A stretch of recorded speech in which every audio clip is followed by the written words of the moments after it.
चलिए दोस्तों हम लोग देखेंगे भारत के भूगोल का फर्स्ट नंबर चैप्टर है सामान्य जानकारी। क्या है सामान्य जानकारी? देखते हैं। भारत उत्तरी गोलार्ध में डिग्री 4 मिनट से 37 डिग्री 6 मिनट उत्तरी अक्षांश और 68 डिग्री 7 मिनट से 97 डिग्री 25 मिनट पूर्वी देशांतर के बीच है। भारत जो है, अगर उत्तरी गोलार्ध, भारत जो की स्थिति किधर है तो उत्तरी गोलार्ध में, किधर है? उत्तरी गोलार्ध में है। और इसका जो विस्तार है उत्तर और दक्षिण के बीच में, तो लेंगे तो नीचा जो हो जाएगा 8 डिग्री 4 मिनट से हो जाएगा 37 डिग्री 6 मिनट। और पश्चिम से पूरब को जाएंगे तो पश्चिम में जो हो जाएगा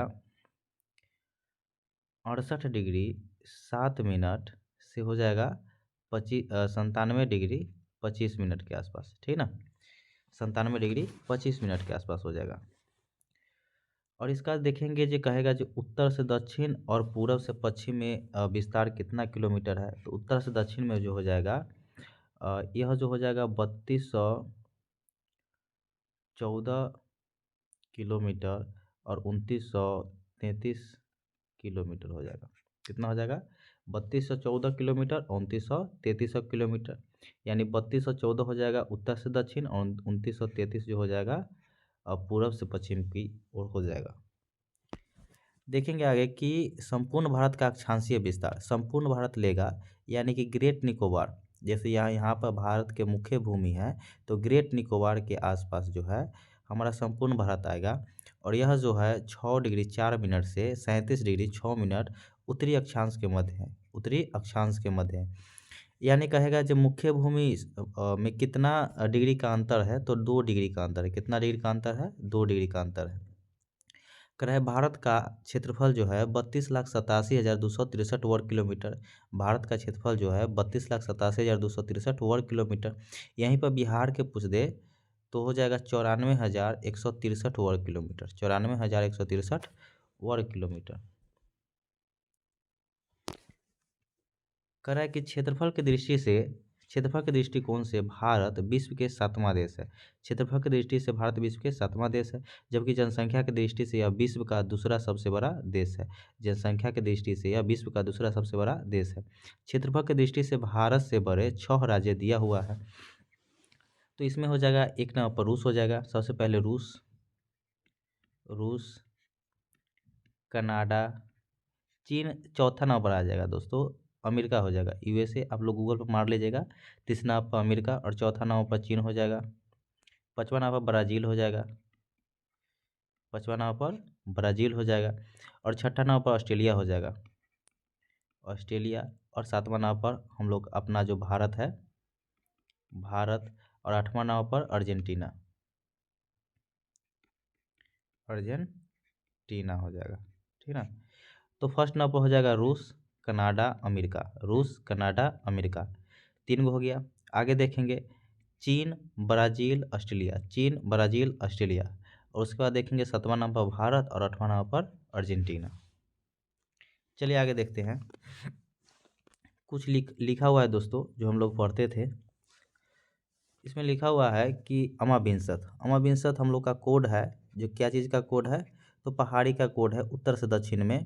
तो अ से हो जाएगा अमरकंटक, म से हो जाएगा मालवा के पठार, बी से हो जाएगा विंध्याचल, न से हो जाएगा नर्मदा, स से हो गया सतपुरा और त से हो जाएगा ताप्ती नदी, ठीक ना? उत्तर से दक्षिण में है। उसके बाद लिखा चौड़ीवाड़ी ग्लेशियर केदारनाथ के उत्तर में, केदारनाथ के उत्तर में चौड़ीवाड़ी ग्लेशियर है। दंडकारण्य क्षेत्र जो है छत्तीसगढ़ उड़ीसा, दंडकारण्य क्षेत्र छत्तीसगढ़ और उड़ीसा। हिंद महासागर का एक और नाम है रत्नाकर, हिंद महासागर का एक और नाम क्या है? रत्नाकर।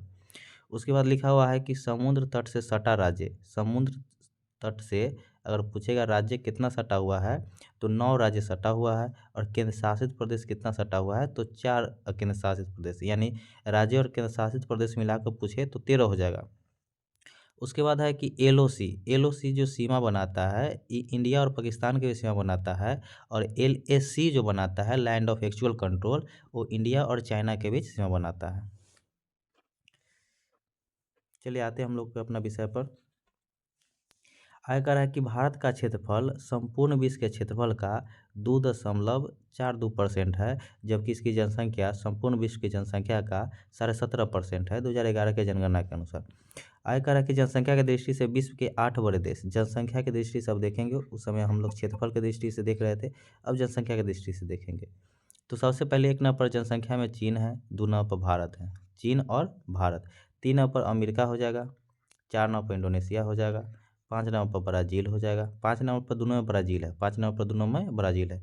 6 नंबर हम लोग का पाकिस्तान हो जाएगा, 7 नंबर पर बांग्लादेश हो जाएगा और 8 नंबर पर रूस हो जाएगा। एक दाव आते हैं, सबसे पहले कौन हो जाएगा? चीन, उसके बाद भारत, उसके बाद अमेरिका। 3 को याद हुआ, चीन भारत अमेरिका, चीन भारत अमेरिका। उसके बाद Indonesia Brazil, Indonesia Brazil Pakistan, Indonesia Brazil Pakistan, Indonesia Brazil Pakistan. उसके बाद बांग्लादेश और रूस। एक दफ़ा बोलते हैं पूरा, चीन भारत अमेरिका, चीन Bharat America, Indonesia Brazil Pakistan, Indonesia Brazil Pakistan और बांग्लादेश और रूस, बांग्लादेश और रूस। आगे देखते हैं कि भारत का उत्तर से दक्षिण में विस्तार 3214 किलोमीटर और पूरब से पश्चिम में विस्तार 2933 किलोमीटर है। भारत की स्थलीय सीमा की लंबाई, टोटल स्थलीय सीमा जो हो जाएगा 15,200 किलोमीटर। इसके तटीय भाग की लंबाई, टोटल तटीय भाग जो हो जाएगा 7516.6 किलोमीटर, परंतु मुख्य भूमि की तटीय लंबाई 6100 किलोमीटर। दोस्तों इसको समझते हैं हम लोग कि मुख्य भूमि, अगर भारत के हम लोग नक्शा बनाते हैं,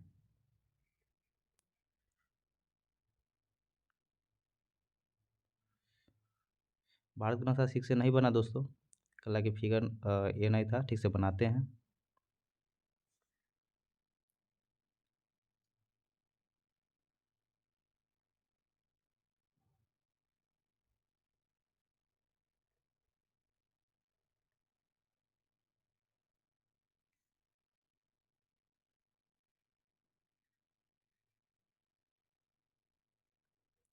मान लीजिए लगभग भारत का हम लोग का नक्शा है, इसमें जो प्रथम करा कि भारत के स्थलीय भाग की लंबाई, जो जितना भाग स्थलीय है उसकी लंबाई जो है टोटल कितना है, तो हम लोग का हो जाएगा 15,200 किलोमीटर। लेकिन हम लोग का कह रहा है जो मुख्य भूमि का तटीय लंबाई, मुख्य भूमि का तटीय लंबाई और एक तटीय लंबाई दिया हुआ है।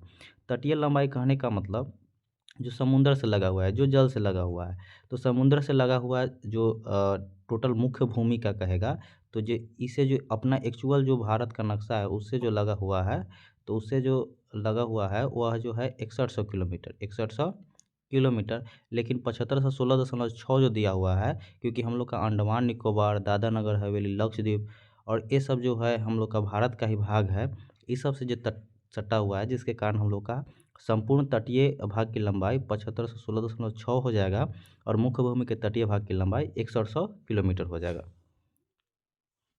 आगे देखेंगे कि भारत में समुद्र में भारत की प्रादेशिक सीमा का विस्तार जो है लगभग 1600 समुद्री मील है। इसमें 3 तरह का क्वेश्चन आता है कि समुद्र में भारत की प्रादेशिक सीमा हो जाएगा, एक संलग्न सीमा हो जाएगा, संलग्न, और एक हो जाएगा हम लोग का आर्थिक। आर्थिक 3 प्रकार के होता है। तो जो प्रादेशिक सीमा होता है समुद्र तट से 12 समुद्री मील, और संलग्न जो हो जाएगा यह प्रादेशिक सीमा से 24 समुद्री मील, और आर्थिक जो हो जाएगा संलग्न क्षेत्र से 200 समुद्री मील। तीनों याद रखिएगा, बार बार एग्जाम में पूछता है दोस्तों। आगे देखेंगे हम लोग, कुछ दिया हुआ है हम लोग का, भारत के पड़ोसी राज्य दिया हुआ है, उससे सीमा दिया हुआ है, ठीक ना। तो भारत के साथ पड़ोसी देश के साथ सीमा साझा करता है। भारत जो है टोटल कितना पड़ोसी देश के साथ सीमा साझा करता है, तो 7 पड़ोसी देश के साथ सीमा साझा करता है। इसमें ध्यान रखिएगा सबसे ज़्यादा सीमा और सबसे कम सीमा, इसका कोड है 55 MBA, 55 MBA। ब से बांग्लादेश, च से चीन, प से पाकिस्तान, न से नेपाल, म से म्यांमार, बी से हो जाएगा, एम से हो जाएगा म्यांमार, बी से भूटान, ए से अफगानिस्तान। इसको ये भी याद करना है कि कितना कौन सटता है। यानी बांग्लादेश का जो सीमा सटता है हम लोग का 40-96, कितना 40-96 लगभग में याद करिएगा कि 40-96 बांग्लादेश की सीमा कितना सटता है, तो 40-96, 40-96। उसके बाद ध्यान रखिएगा चीन का 34-88, 34-88, 34-88। उसके बाद पाकिस्तान 33-23, 33-23, 33-23। नेपाल 17-11, नेपाल 17-11। Myanmar 16-43, Myanmar 16-43। भूटान 699 और अफ़गानिस्तान 106 किलोमीटर, अफ़गानिस्तान 106 किलोमीटर। यानी टोटल जो हो जाएगा 15,106.7, यानी लगभग में टोटल अगर लेते हैं बाहर वाला भी मिलाकर तो 15,200 किलोमीटर के आसपास हो जाएगा, ठीक ना। तो एक और याद करते हैं कि 55 MBA, ब से बांग्लादेश, च से चीन, प से पाकिस्तान, न से नेपाल, एम से हो जाएगा म्यांमार, बी से भूटान, और सबसे कम जो सटता है अफगानिस्तान सटता है, मात्र 106 किलोमीटर सटता है। तो देखते हैं सबसे पहले जो सटा है बांग्लादेश 40-96, 34-88, 34-88। चीन, पाकिस्तान जो सटा 33-23, नेपाल जो सटा 17-51, 17-51। म्यांमार जो सटा है और 1643, 1643। भूटान 699, अफ़गानिस्तान 106। उसके बाद हम लोग देखेंगे कि किससे कौन कौन सटता है, किससे कौन कौन सटता है। तो बांग्लादेश से कौन कौन सटता है देखेंगे। बांग्लादेश से सटता है पश्चिम बंगाल, जो सबसे ज़्यादा सटता है। बांग्लादेश सबसे ज़्यादा सटने वाला राज्य जो है पश्चिम बंगाल। पश्चिम बंगाल से आइएगा, उसके बाद त्रिपुरा हो जाएगा, मेघालय, मिजोरम, असम। पश्चिम बंगाल, त्रिपुरा, मेघालय, मिजोरम, असम। चीन से सटता है लद्दाख, अरुणाचल प्रदेश, उत्तराखंड, हिमाचल प्रदेश, सिक्किम। पाकिस्तान सटता है राजस्थान, जम्मू कश्मीर, लद्दाख, गुजरात, पंजाब। नेपाल से उत्तर प्रदेश, बिहार, उत्तराखंड, सिक्किम और पश्चिम बंगाल। म्यांमार से अरुणाचल प्रदेश, मिजोरम और मणिपुर और नागालैंड। भूटान से असम, अरुणाचल प्रदेश, पश्चिम बंगाल और सिक्किम। और अफगानिस्तान से सिर्फ और सिर्फ लद्दाख सटता है। इसको याद करने के लिए हम लोग याद करेंगे तो सबसे पहले सीरियल बाई, अगर आपको नक्शा याद होगा तो आप सीरियल बाई याद करिएगा। जैसे बांग्लादेश से सटता है, सबसे पहले पश्चिम बंगाल लीजिएगा, पश्चिम बंगाल के जस्ट बगल में है त्रिपुरा, पश्चिम बंगाल। पश्चिम बंगाल से सटता है, उसके बगल में असम आ जाएगा, उसके बगल में असम आ जाएगा। असम के नीचे मेघालय है, मेघालय के जस्ट बगल में त्रिपुरा है, त्रिपुरा के जस्ट बगल में मिजोरम है, ठीक ना। तो ध्यान रखिए, जब बांग्लादेश सबसे ज़्यादा सटता है, यह सटता है पश्चिम बंगाल। चीन से याद रखेंगे, सबसे पहले आ जाएगा लद्दाख, लद्दाख के नीचे उत्तराखंड, उत्तराखंड के नीचे उत्तराखंड हो गया, उत्तर प्रदेश नहीं सटेगा। उसके बाद हिमाचल प्रदेश, लद्दाख के बाद हिमाचल प्रदेश, हिमाचल प्रदेश के बाद उत्तराखंड, उत्तराखंड के बाद सिक्किम, सिक्किम के बाद अरुणाचल प्रदेश। 5 गो राज्य, 5 गो राज्य सटा बांग्लादेश से, 5 गो राज्य चीन से। उसके बाद पाकिस्तान से भी सटेगा 5 राज्य, जिसमें से 2 केंद्र शासित प्रदेश और 3 राज्य, 2 केंद्र शासित प्रदेश और 3 राज्य। यानी सबसे पहले सटेगा जम्मू कश्मीर, लद्दाख, ये हो गया लद्दाख, जम्मू कश्मीर। उससे नीचे आएगा तो पंजाब हो जाएगा, उससे नीचे आएंगे तो राजस्थान, उससे नीचे आएंगे तो गुजरात। नेपाल से देखेंगे, यानी पाकिस्तान सबसे ज़्यादा सटता है, यह सटता है राजस्थान। उसके बाद नेपाल आएंगे तो नेपाल से सटेगा सबसे पहले उत्तर प्रदेश, उत्तराखंड से हटा है, बिहार से पश्चिम बंगाल हटा है, ठीक ना, और सिक्किम। और नेपाल से सबसे ज़्यादा सटता है उत्तर प्रदेश सटता है, नेपाल से सबसे ज़्यादा उत्तर प्रदेश। म्यांमार से देखेंगे तो म्यांमार से आएंगे, ऊपर से लेंगे अरुणाचल प्रदेश, के नीचे नागालैंड, के नीचे मणिपुर, के नीचे मिजोरम हो जाएगा, ठीक ना। तो ध्यान रखिएगा जी, म्यांमार से अरुणाचल प्रदेश सबसे ज़्यादा सटेगा। और भूटान से भी देखेंगे तो भूटान से दोनों आड़ से लेंगे, सबसे इधर सिक्किम हो जाएगा, इधर असम और असम हो जाएगा, ठीक ना। नीचा हो जाएगा पश्चिम बंगाल के जस्ट नीचा है, ठीक ना, और असम हो जाएगा। यानी भूटान से असम हो जाएगा, अरुणाचल प्रदेश, पंजाब, पश्चिम बंगाल और सिक्किम। यानी कि याद रखने के लिए म्यांमार और भूटान से सबसे ज़्यादा अरुणाचल प्रदेश, नहीं, म्यांमार से सबसे ज़्यादा अरुणाचल प्रदेश और चीन से सबसे ज़्यादा अरुणाचल प्रदेश सटता है। चीन से और म्यांमार से सबसे ज़्यादा अरुणाचल प्रदेश। भूटान से जो सटता है सबसे ज़्यादा असम, भूटान सबसे ज़्यादा असम। और लद्दाख से एकमात्र केंद्र शासित प्रदेश अफगानिस्तान से लद्दाख सटता है। नोट में दिया हुआ है कि भारत के कुल 6 राज्य पड़ोसी देश की सीमा से जुड़ा हुआ है। 16 राज्य, भारत के कुल 16 राज्य पड़ोसी देश के सीमा से लगा हुआ है। तो राज्य में कहेगा तो 16 और 2 केंद्र शासित प्रदेश, राज्य में कहेगा तो 16 और 2 केंद्र शासित प्रदेश, और 2 केंद्र शासित प्रदेश हम लोग का जो है लद्दाख और जम्मू कश्मीर, लद्दाख और जम्मू कश्मीर ऐसे हम बोलने के लिए बोल देते हैं। सबसे पहले गुजरात से आते हैं, गुजरात क्योंकि पाकिस्तान से सटा हुआ है। जो देखे हैं इसमें सब याद करिएगा तो टोटल 16 को राज्य मिलेगा, ऐसे हम लोग बोलते हैं। सबसे पहले हो जाएगा गुजरात, राजस्थान, पंजाब, लद्दाख, जम्मू कश्मीर, ठीक ना। हिमाचल प्रदेश, उत्तराखंड, उत्तर प्रदेश, पश्चिम बंगाल, सिक्किम और बिहार, पश्चिम बंगाल, उसके बाद हो जाएगा अरुणाचल प्रदेश। सेवन सिस्टर में सातों, सेवन सिस्टर में सातों, ठीक ना। तो ये जो है हम लोग का टोटल 16 को राज्य पूरेगा और 2 को केंद्र शासित प्रदेश बता दिए कि जम्मू कश्मीर और लद्दाख। आगे देखेंगे कि भारत की जलीय और समुद्री सीमा से 7 देश सटता है। जलीय और समुद्री सीमा यानी कि स्थल से भी 60 को सटता है और समुद्र से भी 7 को देश सटता है। तो स्थल से 7 को देश देख लिए हम लोग, 55 MBA, ये टोटल 7 को देश है। ये 7 देश स्थल सटता है। और देखेंगे अब जल से कितना सटता है, तो जल से भी 7 को देश सटता है। कौन कौन, तो पाकिस्तान सटेगा, जल स्थल दोनों से सटता है पाकिस्तान। उसके बाद बांग्लादेश भी जल स्थल दोनों सटता है, पाकिस्तान और बांग्लादेश। और म्यांमार भी जल स्थल दोनों सटता है। तो 3 गो राज्य जो है, 3 गो देश जो है भारत के जल और स्थल दोनों सटता है। बाकी बात 4 गो जो देश है, जैसे मालदीव हो गया, श्रीलंका, थाईलैंड, इंडोनेशिया, तो ये जो है ये सब जो है सिर्फ और सिर्फ जल से सटता है। यानी ऐसे हम लोग देखेंगे तो पाकिस्तान, बांग्लादेश, म्यांमार, ये 3 गो हुआ। उसके बाद श्रीलंका, मालदीव, ठीक, 5 गो हुआ और 2 गो बच गया थाईलैंड और इंडोनेशिया, ठीक ना। यानी जलीय सीमा से 7 गो देश सटता है।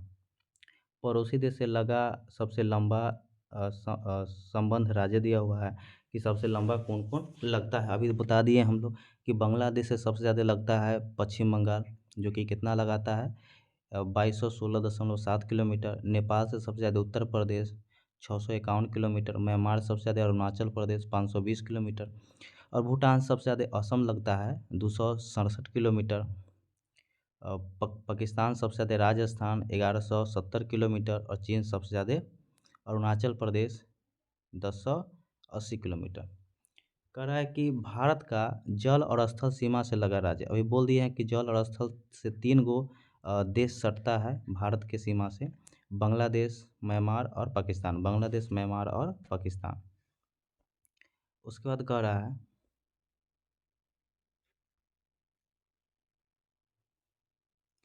कि भारत की सबसे दक्षिणी बिंदु इंदिरा पॉइंट, इंदिरा पॉइंट को एक और नाम है हाचीलंग पॉइंट, हाचीलंग पॉइंट, यह बृहत निकोबार में है। यह कहाँ है, बृहत निकोबार में, जो अंडमान निकोबार का सबसे दक्षिणतम, सबसे नीचा में है।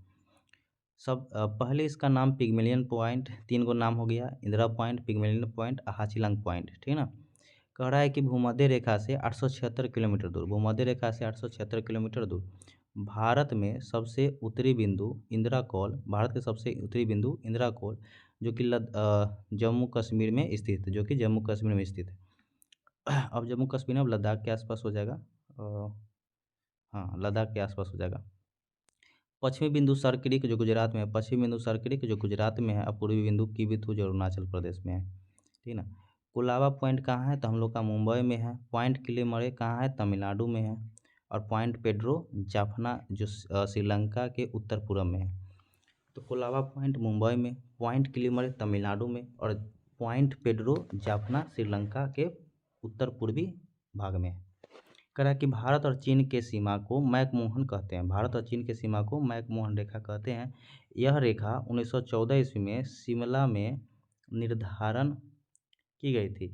भारत एवं चीन के सीमा को 3 सेक्टर में बांटा गया, भारत एवं चीन के सीमा को 3 सेक्टर में बांटा गया। उसके बाद नोट में कुछ दिया हुआ है कि काराकोरम रेंज भारतीय उपमहाद्वीप एवं चीन के मध्य एक जल विभाजक करता है। कहेगा जी भारतीय काराकोरम रेंज जो है भारतीय उपमहाद्वीप एवं चीन के मध्य जल विभाजक बनाती है। तो भारतीय उपमहाद्वीप में कौन कौन आ जाएगा? तो भारत आ जाएगा, बांग्लादेश आ जाएगा, पाकिस्तान और नेपाल और भूटान, 5 गो देश जो आता है भारतीय उपमहाद्वीप में आता है। और इसके साथ जो जल विभाजक का काम करता है चीन। उसके बाद करा 70 किलोमीटर लंबा यह ग्लेशियर काराकोरम में सबसे लंबा है। काराकोरम में सबसे लंबा यह है। कह रहा है कि धरती पर ध्रुवों को छोड़कर दूसरा सबसे लंबा ग्लेशियर है। ध्रुव को छोड़कर दूसरा सबसे लंबा ग्लेशियर है। इसे तीसरा ध्रुव भी कहा जाता है। तीसरा ध्रुव काराकोरम रेंज को कहा जाता है। आगे दिया हुआ है कि भारत और अफगानिस्तान के बीच डुरांड रेखा, भारत और अफगानिस्तान के बीच डुरांड रेखा 1896 ईस्वी में सर डुरांड द्वारा निर्धारित की गई थी। अब यह रेखा अफगानिस्तान और पाकिस्तान के बीच है, क्योंकि 1896 में पाकिस्तान जो था भारत का ही भाग था। इसीलिए यह जो डुरांड रेखा सर डुरांड निर्धारण किया था 1896 ईस्वी में, लेकिन अब जो यह है पाकिस्तान और अफगानिस्तान के बीच है। आगे देखेंगे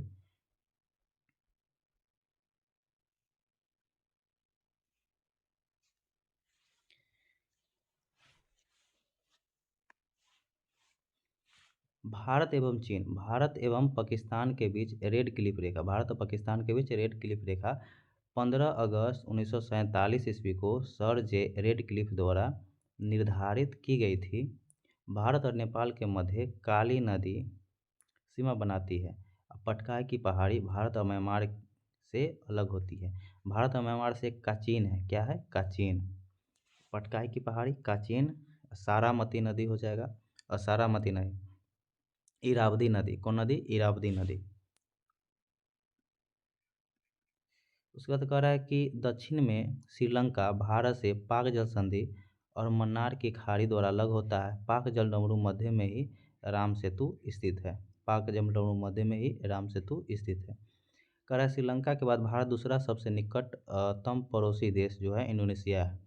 श्रीलंका के बाद भारत का दूसरा सबसे निकटतम पड़ोसी देश इंडोनेशिया, जो निकोबार द्वीप समूह के अंतिम द्वीप ग्रेट निकोबार के दक्षिण में स्थित है। तो भारत के सबसे नज़दीक जो हो जाएगा समुद्री पड़ोसी देश श्रीलंका, और दूसरा सबसे नज़दीक पड़ोसी देश जो हो जाएगा इंडोनेशिया हो जाएगा। और यह जो है निकोबार द्वीप समूह के अंतिम द्वीप ग्रेट निकोबार के दक्षिण में स्थित है। भारत का मानक समय, भारत का जो मानक समय है इलाहाबाद के निकट मिर्ज़ापुर, इलाहाबाद के निकट मिर्ज़ापुर से गुजरती है, जो कि 82.5 डिग्री पूर्वी देशांतर रेखा को माना गया है, जो ग्रीनविच समय से 5.5 घंटा आगे है, जो ग्रीनविच समय से 5.5 घंटा आगे है। 82.5 डिग्री पूर्वी देशांतर 5 राज्य से गुजरता है, 5 राज्य से गुजरता है। कौन कौन राज्य है? सबसे पहले ऊपर से लेंगे उत्तर प्रदेश, उसके नीचा मध्य प्रदेश, उसके बाद छत्तीसगढ़, उसके नीचा उड़ीसा, उसके बाद आंध्र प्रदेश। याद रखने के लिए 3 गो प्रदेश उड़ीसा आंध्र प्रदेश, 3 गो प्रदेश उड़ीसा छत्तीसगढ़, 3 गो प्रदेश छत्तीसगढ़ और उड़ीसा, यानी कि उत्तर प्रदेश, मध्य प्रदेश, आंध्र प्रदेश और छत्तीसगढ़ और उड़ीसा। कहेगा जी भारतीय मानक समय सबसे ज़्यादा जो है किस राज्य से होकर जाता है? तो छत्तीसगढ़। और सबसे कम जो है किस राज्य से होकर जाता है? तो उड़ीसा। भारतीय मानक समय सबसे कम उड़ीसा से होकर जाता है और सबसे ज़्यादा छत्तीसगढ़ से होकर जाता है। और ये भारतीय मानक समय रेखा का निर्धारण जो हुआ था 1 सितंबर 1947 ईस्वी को, 1 सितंबर 1947 ईस्वी को हुआ था। आगे देखेंगे कि कर्क रेखा जो है लगभग भारत के भूमध्य से गुजरता है, मध्य भाग से गुजरता है। कर्क रेखा जो है लगभग भारत के मध्य से गुजरती है और यह 8 राज्य से होकर गुजरती है। कर्क रेखा 8 राज्य से, कर्क रेखा 8 राज्य से। और अभी देखिए हम लोग जो हम लोग का टाइम जोन है यह 5 राज्य से होकर गुजर रहा था। कह रहा है कि यह 8 राज्य से होकर गुजरती है। प्रथम पर है राजस्थान, गुजरात।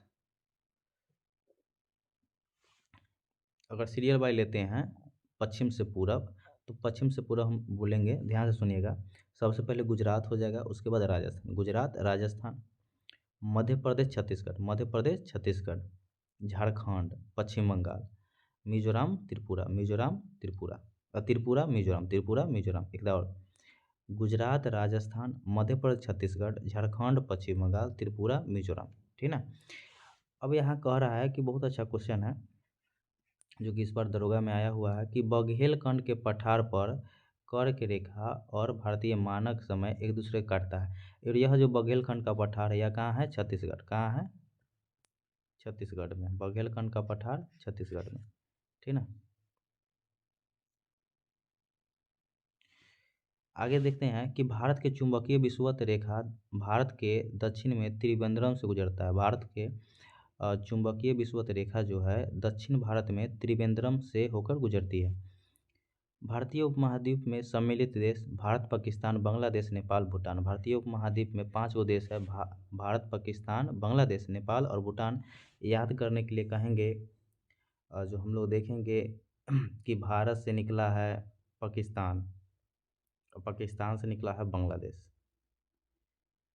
तो ये हो जाएगा भारत बाप हो गया, पाकिस्तान बेटा हो गया और बांग्लादेश पोता हो गया। बाप बेटा पोता नेपाल भूटान, बाप बेटा पोता नेपाल भूटान। आगे देखेंगे हम लोग कि सर्वाधिक राज्य की सीमा से लगा राज्य उत्तर प्रदेश। सर्वाधिक राज्य की सीमा से लगा राज्य कौन है? उत्तर प्रदेश। इसकी सीमा 8 राज्य से, इसकी सीमा 8 राज्य और 1 केंद्र शासित प्रदेश। 8 राज्य और 1 केंद्र शासित प्रदेश। कौन कौन राज्य है देखेंगे? उत्तराखंड, हिमाचल प्रदेश, उत्तराखंड, हिमाचल प्रदेश, हरियाणा, हरियाणा, उसके बाद राजस्थान, मध्य प्रदेश, छत्तीसगढ़, झारखंड, बिहार, झारखंड, बिहार, और एक जो है अपना से केंद्र शासित प्रदेश हो जाएगा दिल्ली, केंद्र शासित प्रदेश दिल्ली। ठीक ना। ध्यान रखिएगा जी, 8 राज्य और 1 केंद्र शासित प्रदेश से सबसे अधिक सीमा बनाने वाला राज्य जो है उत्तर प्रदेश है। कौन कौन है? तो ये हो जाएगा उत्तराखंड, हिमाचल प्रदेश, हरियाणा, 3 गो। उसके बाद हो जाएगा राजस्थान, मध्य प्रदेश, छत्तीसगढ़, 3 और 3 6 गो, और झारखंड और बिहार 8 गो हो गया।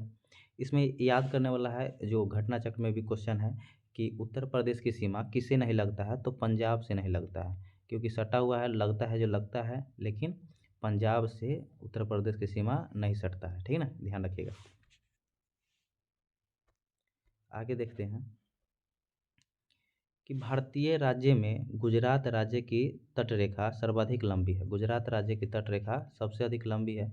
1663 कहीं कहीं पे देता है, कहीं कहीं पे 1213 किलोमीटर के आसपास देता है। ठीक ना, ध्यान रखिए, जो भी ऑप्शन में हो जाएगा इसे मार लीजिएगा। कह रहा है इसके बाद आंध्र प्रदेश की तटरेखा इसकी दूसरी सबसे बड़ी तटरेखा वाला राज्य जो हो जाएगा आंध्र प्रदेश। दूसरी सबसे बड़ी तटरेखा वाला राज्य आंध्र प्रदेश। भारत के 9 राज्य तटरेखा से लगा हुआ है। और यहाँ पर पूछेगा कि सबसे अधिक तटरेखा वाला राज्य और केंद्र शासित प्रदेश दोनों मिलाकर पूछेगा तो सबसे ज़्यादा जो हो जाएगा अंडमान निकोबार। कौन हो जाएगा? अंडमान एंड निकोबार। इसकी जो तटरेखा है लगभग 1900 किलोमीटर के आसपास है। ठीक है ना। यानी सबसे ज़्यादा तटरेखा वाला राज्य और केंद्र शासित प्रदेश का है तो अंडमान निकोबार, राज्य में कहे सिर्फ और सिर्फ तो गुजरात, और दूसरा राज्य में कहे तो आंध्र प्रदेश हो जाएगा। ठीक है ना। और 9 राज्य कौन कौन सटा हुआ है तो सबसे पहले आएंगे पश्चिमी घाट की ओर आएंगे। तो सबसे पहले गुजरात हो जाएगा। गुजरात के नीचे महाराष्ट्र है, महाराष्ट्र के नीचे कर्नाटक है, कर्नाटक के नीचे गोवा है, और गोवा के नीचे केरल है। 5 गो राज्य इधर से और 4 गो राज्य पूर्वी घाट की ओर से हो जाएगा, जैसे तमिलनाडु, आंध्र प्रदेश, उड़ीसा और पश्चिम बंगाल। ठीक ना। टोटल 9 राज्य जो है तटरेखा से लगा हुआ है, तटरेखा से लगा हुआ है। आय कह रहा है कि नेपाल के साथ अंतर्राष्ट्रीय सीमा बनाने वाला राज्य कौन कौन है? तो उत्तर प्रदेश से हटा है उत्तराखंड, बिहार से पश्चिम बंगाल और एक सिक्किम। टोटल 5 गो राज्य नेपाल से सीमा बनाता है। याद करने के लिए उत्तर प्रदेश से उत्तराखंड, बिहार से पश्चिम बंगाल और सिक्किम। बांग्लादेश के साथ अंतर्राष्ट्रीय सीमा बनाने वाले राज्य दिया हुआ है। तो अभी बोले हैं हम लोग, अभी हम लोग आगे पढ़े थे कि सबसे पहले देखेंगे पश्चिम बंगाल। पश्चिम बंगाल के बगल में है पश्चिम बंगाल, पश्चिम बंगाल के बाद असम, असम के नीचे मेघालय, मेघालय के जस्ट नीचे त्रिपुरा, त्रिपुरा के बगल में मिजोरम है। ठीक ना। तो यह जो 5 राज्य जो है बांग्लादेश से सीमा बनाता है। आय कह रहा है कि पूर्वोत्तर भारतीय राज्यों में नागालैंड, मणिपुर, अरुणाचल प्रदेश और सिक्किम की सीमा बांग्लादेश से नहीं सटता है।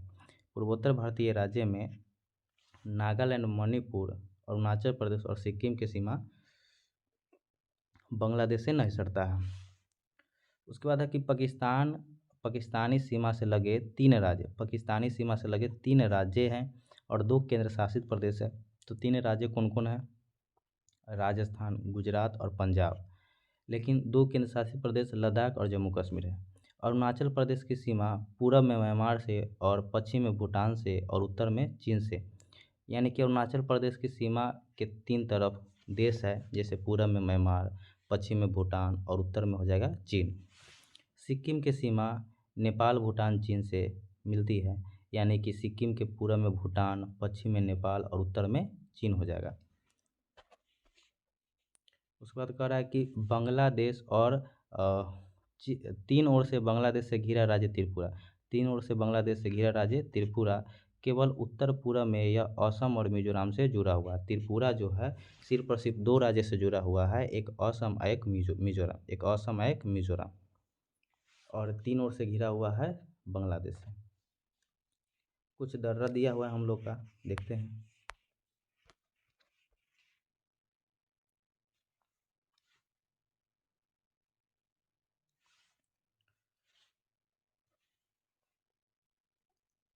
दिया हुआ है कि 19 राज्य समुद्री सीमा नहीं बनाती है।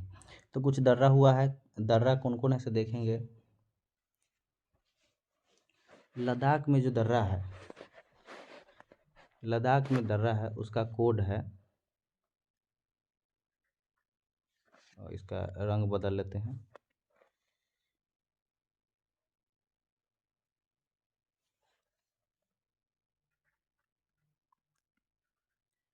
काजू अधिक, काजू अधिक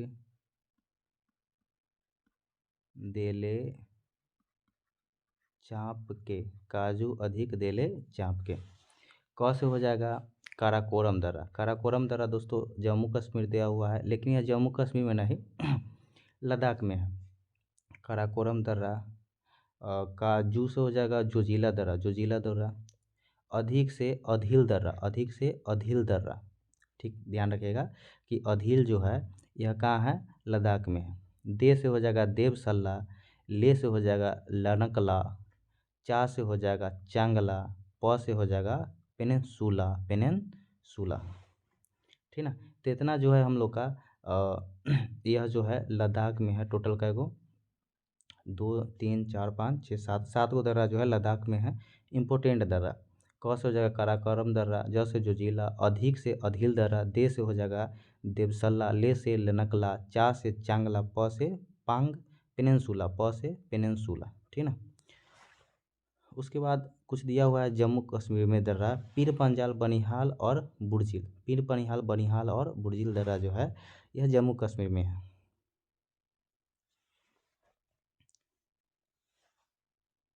इसका कोड हो जाएगा बाबू पीर, बाबू पीर, बाबू पीर, बाबू पीर, बाबू। पी से हो जाएगा पीर पंजाल, ब से बनिहाल, अब उससे बुर्जिल दर्रा हो जाएगा। यह कहाँ है? जम्मू कश्मीर, पीर बाबू। उसके बाद हिमाचल प्रदेश के कुछ दर्रा देखेंगे।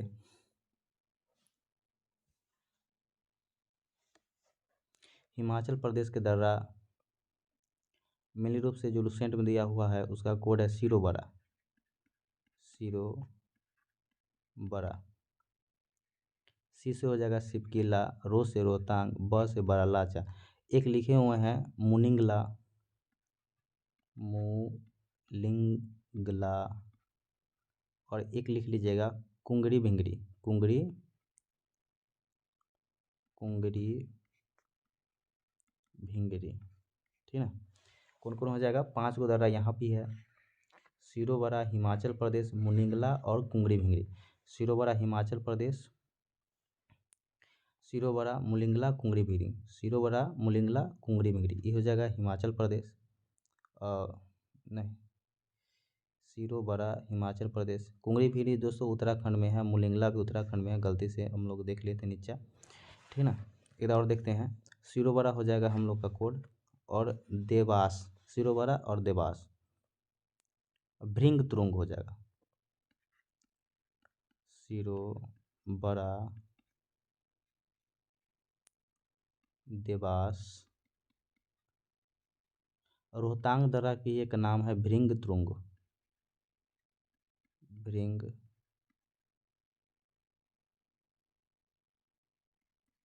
तुरुंग, भृंग तुरुंग, ठीक ना। कि कौन हो जाएगा, सी से हो जाएगा सिपकिला, रो से रोहतांग, बड़ा से बड़ा लाचा, देव से देवसा दर्रा, और भृंग तुरुंग दर्रा रोहतांग के ही कहते हैं। भृंग तुरुंग दर्रा रोहतांग के ही कहते हैं। उसके बाद हो जाएगा उत्तराखंड के दर्रा, इसका है मालिनी।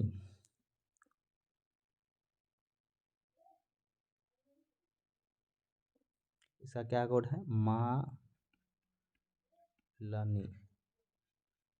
मालिनी के। म से हो जाएगा माना और मुनिंगला, माना और मुलिंगला। ल से हो जाएगा लिपुलेख, नी से हो जाएगा नीति, और के से किंगड़ी भिंगड़ी, के से किंगड़ी भिंगड़ी, ठीक ना। यहाँ भी लगभग 5 गो दर्रा हो गया। म से माना दर्रा, मुलिंगला दर्रा, ल से लिपुलेख दर्रा, नी से नीति दर्रा, और के से किंगड़ी भुंगड़ी, कुंगड़ी भिंगड़ी। नाथुला जलेपला दर्रा सिक्किम, नाथुला जलेपला सिक्किम, नाथुला जलेपला सिक्किम, नाथुला दर्रा जलेपला दर्रा सिक्किम। और एक है गोइचला दर्रा और डोंगखल्ला दर्रा, गोइचला दर्रा डोंगखल्ला दर्रा, ये भी कहाँ है, सिक्किम में। उसके बाद आगे देखेंगे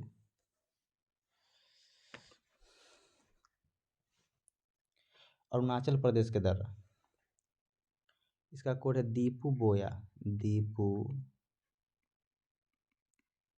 बोया।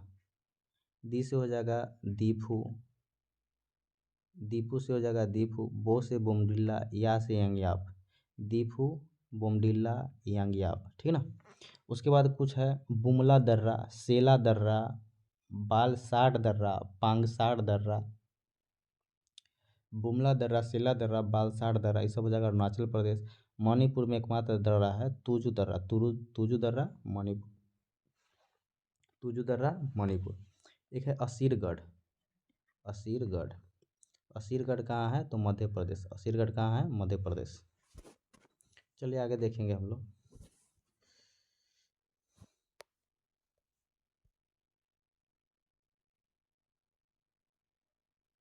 कुछ लिखा हुआ पहले वो बोल देते हैं, उसके बाद देखते हैं। लिखा हुआ है कि दक्कन जो है यह क्रिटेशियस काल में बना था। दक्कन क्रिटेशियस काल में, प्रायद्वीप का पठार प्लेओजोइक काल में, हिमालय जो बना था इओसेनिक काल में, शिवालिक सोनोजोइक काल में, पूर्वी पठार जो बना था कैम्ब्रियन काल में, अरावली और विंध्य ये प्री कैम्ब्रियन काल में, पूर्वी पठार कैम्ब्रियन काल में, अरावली और विंध्य प्री कैम्ब्रियन काल में, हिमालय इओसेनिक, शिवालिक सोनोजोइक, प्रायद्वीपीय प्लियोजेनिक, और दक्कन क्रिटेशियस काल में, दक्कन क्रिटेशियस काल में। आगे देखेंगे संकोश नदी असम और अरुणाचल प्रदेश के बीच सीमा बनाती है। उसके बाद दिया हुआ है कि अंग्याप दर्रा के पास ब्रह्मपुत्र नदी भारत में प्रवेश करती है। तो भारत में प्रवेश करती है अंग्याप दर्रा के पास ब्रह्मपुत्र नदी, और यहीं पे यह यू टर्न लेती है, यू टर्न लेती है। ब्रह्मपुत्र नदी कहेगा कि कहाँ पर यू टर्न लेती है, यू आकार की घाटी बनाती है, तो अंग्याप दर्रा के पास। दिया हुआ है कि जोजिला दर्रा का निर्माण सिंधु नदी, जोजिला दर्रा का निर्माण सिंधु नदी, सिपकिला दर्रा का निर्माण सतलज नदी द्वारा, और जलेपला का निर्माण तीस्ता नदी द्वारा। यानी जोजिला दर्रा का निर्माण सिंधु नदी द्वारा, सिपकिला दर्रा का निर्माण सतलज नदी द्वारा, और जलेपला दर्रा का निर्माण जो हुआ है तीस्ता नदी द्वारा हुआ है। दिया हुआ है, इसको थोड़ा जूम कर लेते हैं।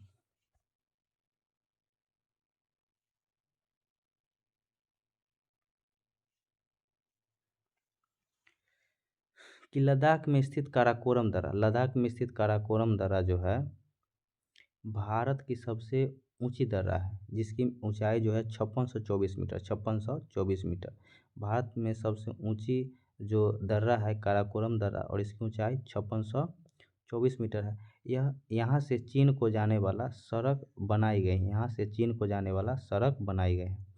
उसके बाद है राष्ट्रीय राजमार्ग 1 के लेह से जोजिला दर्रा होते हुए कश्मीर घाटी जोड़ता है। राष्ट्रीय राजमार्ग 1 के ए है, 1 के ए, यह जाता है लेह से जोजिला दर्रा, लेह से जोजिला दर्रा होते हुए कश्मीर घाटी। तो राष्ट्रीय राजमार्ग 1 के ए जो है ले जो कश्मीर, ले जो कश्मीर, तो ले जो कश्मीर हो जाएगा, यानी लेह से जो जिला और जो जिला से कश्मीर, ले जो कहाँ कश्मीर, ले जो कश्मीर घाटी को जोड़ती है।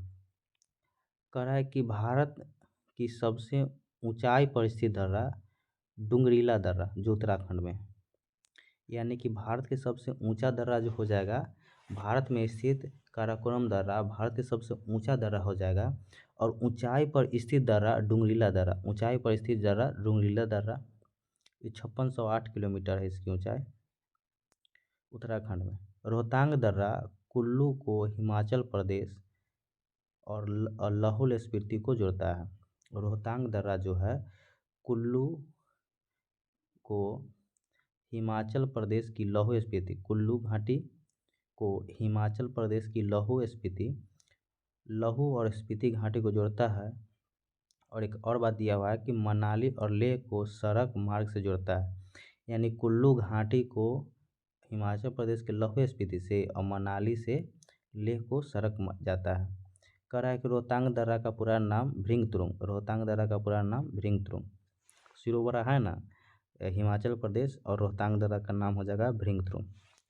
उसके बाद दिया हुआ है कि बुर्जिल दर्रा जो है श्रीनगर और गिलगित को जोड़ता है, बुर्जिल दर्रा श्रीनगर और गिलगित को जोड़ता है। बारालाचा दर्रा हिमाचल प्रदेश और लद्दाख को जोड़ता है, बारालाचा दर्रा हिमाचल प्रदेश और लद्दाख को जोड़ता है। बनिहाल दर्रा जम्मू और श्रीनगर को जाने वाला मार्ग जोड़ता है, बनिहाल दर्रा से जम्मू और श्रीनगर को जाने वाला मार्ग जोड़ता है। जवाहर सुरंग इसी में स्थित है, जवाहर सुरंग कहाँ है तो बनिहाल दर्रा में स्थित है। यह देश का सबसे छोटा दर्रा देश का सबसे छोटा दर्रा हो जाएगा बनिहाल दर्रा। और यह जो है बनिहाल दर्रा जम्मू से श्रीनगर को मार्ग को जोड़ता है। और जवाहर सुरंग जो है बनिहाल दर्रा में है, और यह देश का सबसे छोटा दर्रा है, देश का सबसे छोटा दर्रा बनिहाल दर्रा। तुजो दर्रा मणिपुर में है, भारत और म्यांमार को जोड़ता है। उसके बाद सिपकिला दर्रा हिमाचल प्रदेश में है, यह जो है शिमला और तिब्बत को, शिमला और तिब्बत को जोड़ता है, शिमला और तिब्बत को जोड़ता है।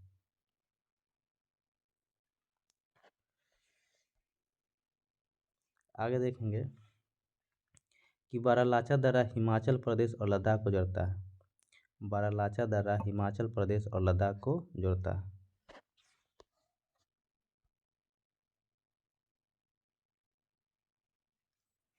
उसके बाद दिया हुआ है कि जीवी जरपुल मेघालय में स्थित है, जीवी जरपुल कहाँ पर है, मेघालय में दिया हुआ है। नोट में है कि मेघालय में खासी जनजाति के लोग रबर ट्री नामक पौधे के जड़ का अनुवर्धन कर इन्हें जलधारा से आर पार सुदृढ़ पुलों में रूपांतरित कर देते हैं, जिसे जीवी जल पुल स्थानीय भाषा में जिंगकेंग ईरो। तो मेघालय के खासी जनजाति, मेघालय के खासी जनजाति, ध्यान रखिएगा मेघालय के खासी जनजाति। उसके बाद कह रहा है कि 3 अर्धचंद्राकार समुद्र तट कन्याकुमारी में मिलता है, 3 अर्धचंद्राकार समुद्र तट कन्याकुमारी मिलता है। उसके बाद है कि भारत में रामेश्वरम के निकट धनुषकोडी और श्रीलंका में तिलैया मन्नार के बीच समुद्र में डूबी परवाल द्वीप को एक रेखा है जिसे राम सेतु या अदम के पुल कहा जाता है। उसके बाद दिया हुआ है कि जफना तमिलनाडु शेष श्रीलंका एलिफेंटा दर्रा द्वारा जुड़ा हुआ है, एलिफेंटा दर्रा द्वारा, यानी जफना जो है तमिलनाडु में है और श्रीलंका से एलिफेंटा दर्रा द्वारा जुड़ा हुआ है। एलिफेंटा के गुफा कहेगा तो यह महाराष्ट्र में है, और एलिफेंटा जलप्रपात मेघालय में, एलिफेंटा जलप्रपात मेघालय में। एलिफेंटा दर्रा जो हो जाएगा भारत और श्रीलंका के बीच जो हो जाएगा, जफना और श्रीलंका के क्षेत्र को जोड़ता है, और गुफा महाराष्ट्र में हो जाएगा।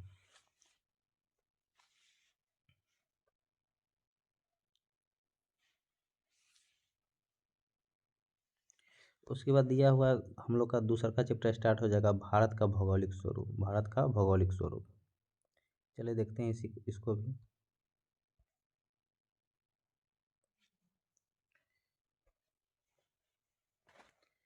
भारत का भौगोलिक स्वरूप में आएगा कि देश के कुल क्षेत्रफल का 10.7% भाग पर उच्च पर्वत श्रेणी स्थित है।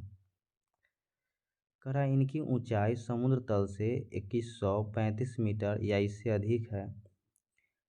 305 मीटर से 2135 मीटर की ऊंचाई वाले पहाड़ी 18.6%।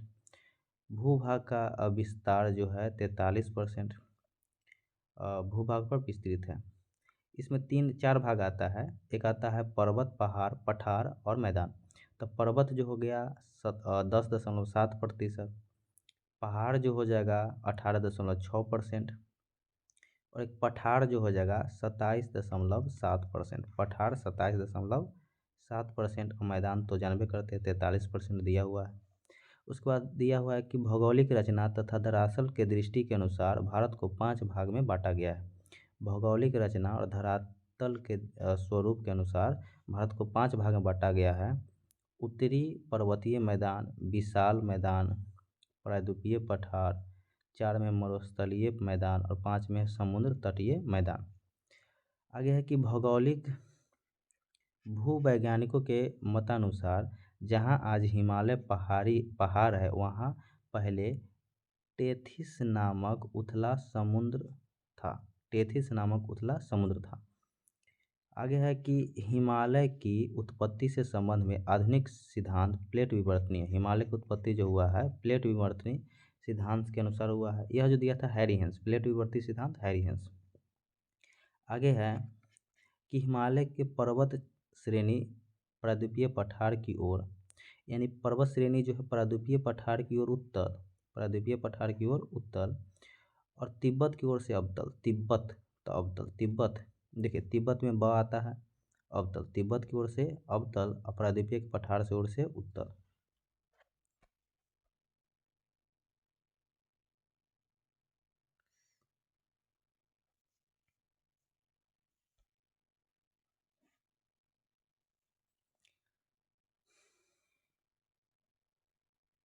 उसके बाद दिया हुआ है कि उत्तर के पर्वतीय श्रेणी, उत्तर के जो पर्वतीय श्रेणी है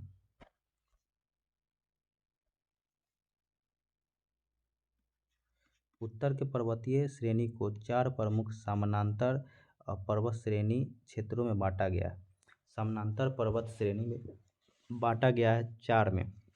उत्तर के पर्वतीय श्रेणी को 4 प्रमुख समानांतर पर्वत श्रेणी में बांटा गया है। एक में हो जाएगा ट्रांस हिमालय, 2 में हो जाएगा बृहद हिमालय, 3 में हो जाएगा मध्य हिमालय और सबसे नीचा हो जाएगा शिवालिक, ठीक ना, या बाह्य हिमालय।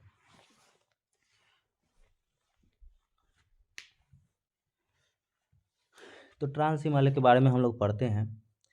कह रहा है कि इसके अंतर्गत काराकोरम, लद्दाख, जस्कर, काराकोरम, लद्दाख, जस्कर, इसका कोड है कलेजा, क से काराकोरम, लद्दाख और जस्कर आदि पर्वत श्रेणी आती है। K2 और गॉडविन आइस्टीन, इसकी जो लंबाई है, ऊंचाई जो है 8616 मीटर, काराकोरम के सर्वोच्च चोटी है जो भारत की सबसे ऊंची चोटी है। यानी ट्रांस हिमालय में हम लोग हमारा जो आ गया काराकोरम, लद्दाख, जस्कर और K2। K2 कहेगा जो किसका भाग है, तो ट्रांस हिमालय में किसका था, काराकोरम रेंज का। ट्रांस हिमालय में काराकोरम रेंज का, काराकोरम रेंज की सबसे ऊंची चोटी या भारत की सबसे ऊंची चोटी हो जाएगा K2 गॉडविन आइस्टीन, जिसकी ऊंचाई जो है 8611 मीटर। नोट में दिया हुआ है कि काराकोरम और लद्दाख के बीच नुब्रा घाटी है। काराकोरम और लद्दाख के बीच कौन सी घाटी है, नुब्रा घाटी। काराकोरम और लद्दाख के बीच हो जाएगा नुब्रा घाटी, जो बगानों और बैक्टीरियन ऊँट तथा अपने मठों के लिए प्रसिद्ध है। यानी नुब्रा घाटी जो है बगान, बैक्टीरियन और मठ के लिए प्रसिद्ध है। और नुब्रा घाटी जो है काराकोरम और लद्दाख के बीच में है। नुब्रा घाटी काराकोरम और लद्दाख के बीच में है। आगे देखेंगे कि कश्मीर हिमालय करेवा के लिए प्रसिद्ध है। कश्मीर हिमालय कला फेमस है तो करेवा के लिए प्रसिद्ध है, जहाँ जफना की खेती की जाती है। करेवा चिकनी मिट्टी और दूसरे पत्थर के हिमोड पर मोटी परत के रूप में जमाव है। उसके बाद है कि बृहद हिमालय में जोजिला, पीर पंजाल में बनिहाल और जस्कर में जस लग जाएगा तो फूट जाएगा तो फुटूला, और लात से हम लोग खदड़ देंगे तो खरदूला। ठीक ना। यानी कि बृहत हिमालय में ये सब दर रहा है। बृहत हिमालय में कौन कौन दर रहा हो गया? बृहत हिमालय में हम लोग का हो जाएगा जोजीला, पीर पंजाल में बनिहाल, पीर के बांध देंगे, पीर के जादू से बांध देंगे तो पीर पंजाल में बनिहाल, बृहत हिमालय में जोजीला, जस्कर श्रेणी, जस्कर श्रेणी जस लगेगा तो फूट जाएगा फुटूला, और लात से खदड़ देंगे खरदूला। इधर कुछ लिखे हुए हैं बाद में बताएंगे।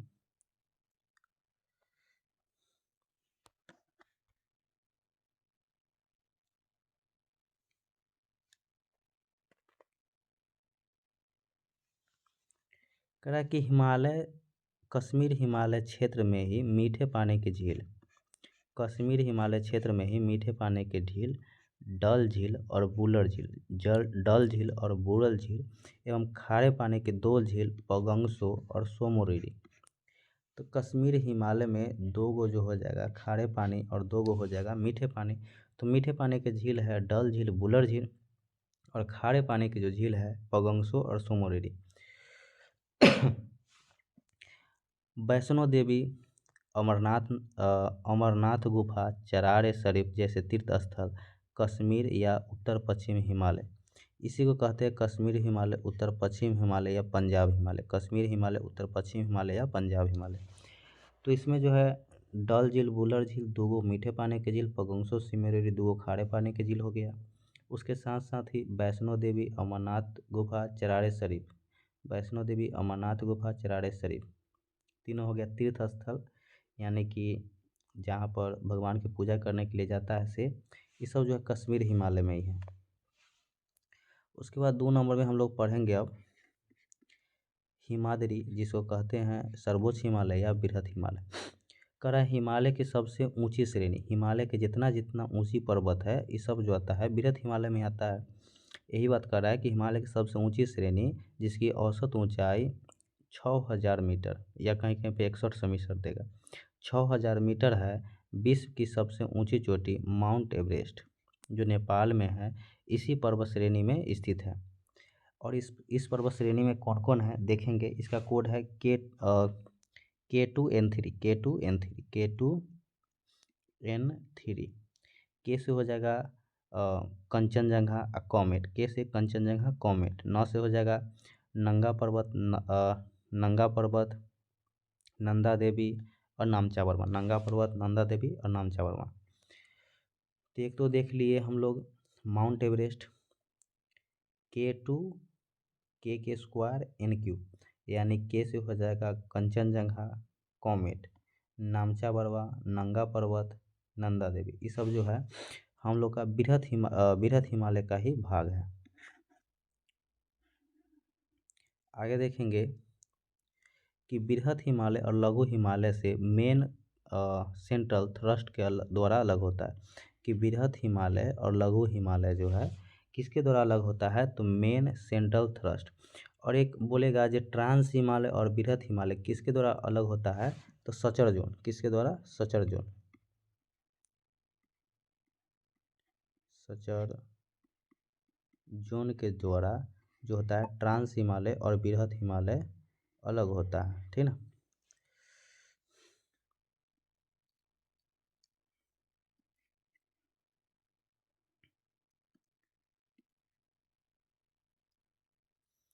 कह रहा है 3 नंबर में कि हिमाचल, जिसको हिमाचल श्रेणी, तो हिमाचल प्रदेश उत्तराखंड के भाग ये सब आ जाएगा हिमाचल श्रेणी में। लघु हिमालय या मध्य हिमालय, कह रहा है कि इस श्रेणी में पीर पंजाल, धौलाधर, मसूरी, नामटिब्बा, महाभारत श्रेणी, पीर पंजाल, धौलाधर, मसूरी, नामटिब्बा, महाभारत श्रेणी है। बृहत व लघु हिमालय के मध्य कश्मीर घाटी, बृहत हिमालय और लघु हिमालय के मध्य कश्मीर घाटी, लाहौल स्पीति जो हिमाचल प्रदेश में है, कुल्लू और कांगड़ा, कुल्लू और कांगड़ा की घाटी मिलती है। तो चारों घाटी हो गया, कश्मीर घाटी, लाहौल स्पीति घाटी, कुल्लू और कांगड़ा। कह रहा है कि यहाँ अल्पाइन चारागाह है, जिसे कश्मीर में मर्ग, जिसको गुलमर्ग या सोनमर्ग, उत्तराखंड में बुग्याल या प्याल कहा जाता है। उसके साथ साथ ही शिमला, कुल्लू, मनाली, शिमला, कुल्लू, मनाली, मसूरी, दार्जिलिंग आदि लघु हिमालय में आता है। ये सब जो आ गया हम लोग का जो भी पढ़ रहे हैं, हिमाचल श्रेणी, लघु हिमालय, मध्य हिमालय, इसमें आ जाएगा शिमला जो कि है हिमाचल प्रदेश, कुल्लू भी हिमाचल प्रदेश, मनाली भी हिमाचल प्रदेश, मसूरी भी हिमाचल प्रदेश, दार्जिलिंग हो जाएगा हम लोग का पश्चिम बंगाल। ये सब जो आता है लघु हिमालय में आता है। उसके बाद है कि बृहद हिमालय की घाटियां में भूटिया प्रजाति के खानाबदोश लोग रहते हैं जो ग्रीष्म ऋतु में ऊपर बुग्याल में चला जाता है और शरद ऋतु यानी ठंडे के समय में घाटियां में लौट आती है, घाटियां में लौट आती है। प्रसिद्ध फूलों की घाटी जो उत्तराखंड में है, चमोली जिला में, इस पर्वतीय क्षेत्र में स्थित है। उसके साथ साथ ही गंगोत्री, यमुनोत्री, केदारनाथ, बद्रीनाथ, हेमकुंड साहिब इसी इलाके में स्थित है। तो ये सब जो हो जाएगा हम लोग का कहाँ हो जाएगा, तो लघु हिमालय में हो जाएगा, मध्य हिमालय, लघु हिमालय में हो जाएगा, ठीक ना। यानी कौन कौन है, गंगोत्री, गंगोत्री, यमुनोत्री, केदारनाथ, बद्रीनाथ, गंगोत्री, यमुनोत्री, केदारनाथ, बद्रीनाथ, हेमकुंड साहिब। उसके बाद कह रहा है कि दार्जिलिंग और सिक्किम हिमालय श्रेणी में तेज बहाव वाली तीस्ता नदी, कौन नदी, तीस्ता नदी बहती है, कि दार्जिलिंग और सिक्किम में तीस्ता नदी बहती है। उसके साथ साथ ही कंचनजंगा जैसी ऊंची चोटी, गहरी खाइयाँ पाई जाती है। इस पर्वत के ऊंचे शिखर में लेप्चा जनजाति, सिक्किम में लेप्चा जनजाति होता है। लेप्चा जनजाति यहाँ की प्राकृतिक दशा में मध्य ढाल, गहरी व जीवाश्म युक्त मिट्टी, संपूर्ण वर्षा का होना और मंद शीत ऋतु होने के कारण अंग्रेज ने यहाँ चाय के बागान लगाया था। तो चाय के बागान लगाया था अंग्रेज यहाँ पर। नोट में दिया हुआ है कुछ,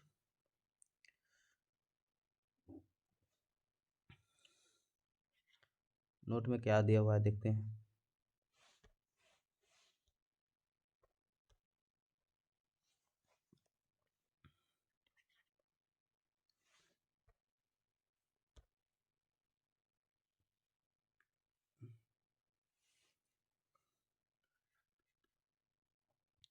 लघु हिमालय शिवालिक से मेन बाउंड्री थ्रस्ट द्वारा। तो यहाँ पर देखे थे हम लोग कि ट्रांस हिमालय और बृहद हिमालय के जो मध्य जो होता है सचर जोन होता है, बृहद हिमालय और लघु हिमालय के मध्य मेन सेंट्रल थ्रस्ट था और यहाँ पर लघु हिमालय और शिवालिक के बीच मेन बाउंड्री फोल्ड है, ठीक ना। 4 नंबर बात कर रहा है शिवालिक पढ़ेंगे। अब क्या पढ़ेंगे, शिवालिक। शिवालिक अर्थात इसको निम्न हिमालय या बाह्य हिमालय भी कहा जाता है। यह हिमालय की नवीनतम भाग है, हिमालय की सबसे नया भाग है।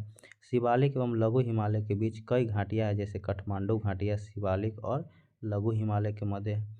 पश्चिम में इसे दून कहते हैं शिवालिक को, और पूरब में इसे द्वार कहते हैं। पश्चिम में इसे दून और पूरब में द्वार, जैसे देहरादून सबसे बड़ा दून और हरिद्वार। शिवालिक के निचले भाग को तराई कहते हैं, शिवालिक के निचले भाग को तराई कहते हैं। शिवालिक के सबसे उत्तरी भाग को भावर कहते हैं, भावर, तराई, खावर, बलुआ, रेतीली हो जाएगा, मिट्टी सब होता है।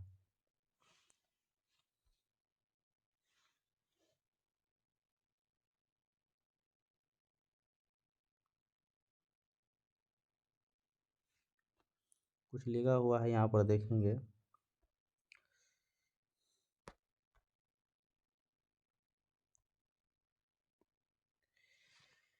कि शिवालिक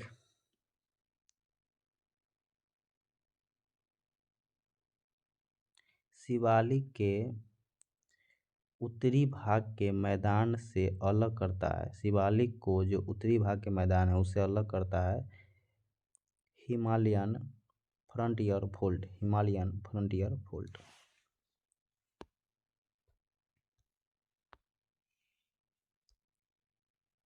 अब देखेंगे हम लोग नदी के आधार पर, नदी के आधार पर हिमालय के नदी के आधार पर विभाजन। हिमालय के नदी उस समय देखे थे जो पर्वत के आधार पर, अब नदी के आधार पर देखेंगे। तो ये फर्स्ट नंबर क्वेश्चन यही जो पूछता है सिडनी बुराई के बारे में, कि हिमालय के नदी के आधार पर विभाजन किसने किया था, सिडनी बुराई। तो सिडनी बुराई नामक भू भूगर्भ शास्त्रीय नदियों के आधार पर हिमालय का विभाजन किया, जो दिया हुआ है 4 प्रकार का विभाजन किया था। सबसे पहले पंजाब हिमालय, जिसे कश्मीर हिमालय या उत्तर और पश्चिम हिमालय कहते हैं, ठीक ना। उसके बाद आ जाएगा कुमायूं हिमालय, उसके बाद नेपाल हिमालय, उसके बाद असम हिमालय। याद करने के लिए याद रखिएगा, पंजाब हिमालय, कुमायूं हिमालय, नेपाल हिमालय, असम हिमालय। इसमें सबसे ज़्यादा जो कहेगा, सबसे ज़्यादा पर कौन है, तो नेपाल हिमालय जो है 800 kilometre, Assam Himalaya 720 kilometre, Punjab Himalaya 560 kilometre और कुमायूं हिमालय 320 किलोमीटर। एक बार बोलिएगा साथ में, सबसे ज़्यादा Nepal Himalaya 800 kilometre, Assam Himalaya 720 kilometre, Punjab Himalaya 560 kilometre, उसके बाद हो जाएगा कुमायूं हिमालय 320 किलोमीटर।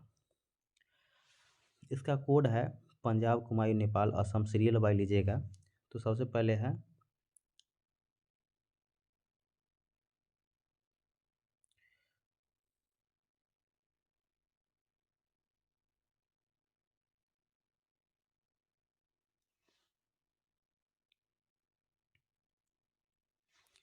सिपंस, लिख देते हैं सी पंस। तो सी से हो जाएगा सिंधु नदी, प से पंजाब हिमालय, और स से सतलज नदी, सिपंस। उसके बाद कूका, तो कूका, ने,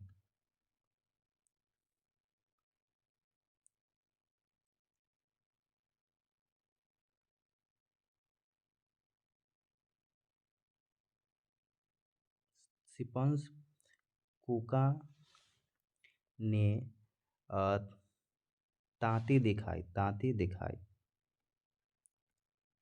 ता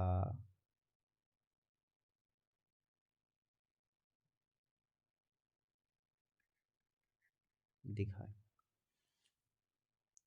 तो सी से हो जाएगा सिंधु नदी, पंजाब हिमालय और सतलज नदी, सतलज नदी, कुमायूं हिमालय, काली नदी। उसके बाद हो जाएगा नेपाल हिमालय के बीच है काली नदी और तीस्ता नदी, ठीक ना। और असम हिमालय के बीच हो जाएगा तीस्ता नदी और दिहांग नदी। यहाँ पर अ जो हो जाएगा, ठीक ना। ऐसे हम लोग तो डायरेक्ट याद रखे हुए हैं, सिंधु सतलज, सतलज से काली, काली से तीस्ता, तीस्ता से दिहांग, ठीक ना। इधर पढ़ देते हैं कि पंजाब हिमालय जो है सिंधु सतलज नदी के बीच है, कुमायूं हिमालय जो है सतलज से काली नदी के बीच है, नेपाल हिमालय जो है काली से तीस्ता नदी के बीच है, और असम हिमालय जो है तीस्ता से दिहांग नदी के बीच है। कुछ दिया हुआ है कि कश्मीर हिमालय में वैष्णो देवी, अमरनाथ गुफा, चराड़ शरीफ, अभी देखे थे कि कश्मीर हिमालय में ही है वैष्णो देवी, अमरनाथ गुफा, चराड़ शरीफ, ये सब दे दिया साथ में ही। उसके साथ कुमायूं हिमालय, कुमायूं हिमालय में मुख्य रूप से उत्तराखंड राज्य में स्थित है, कुमायूं हिमालय मुख्य रूप से उत्तराखंड राज्य में स्थित है।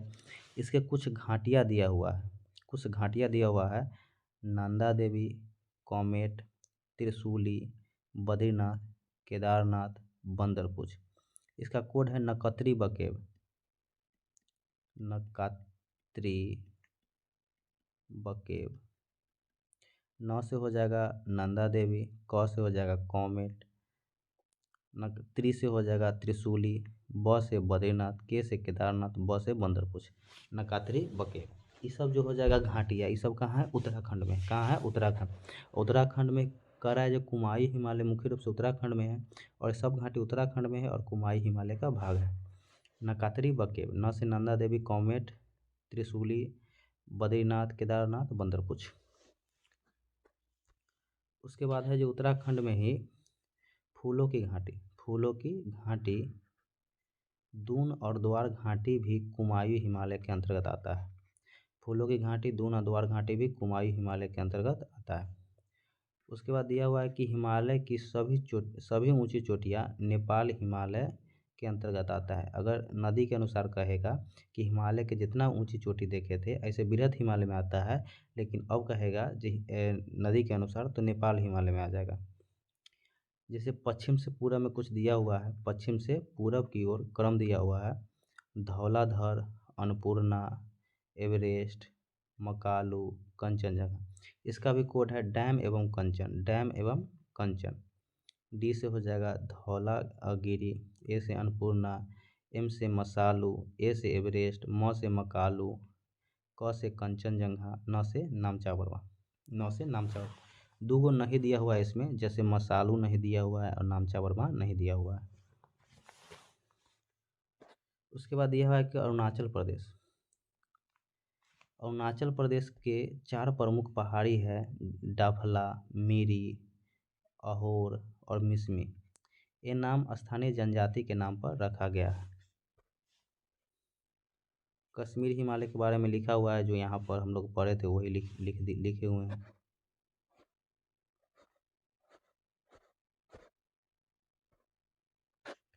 चलिए आगे देखेंगे।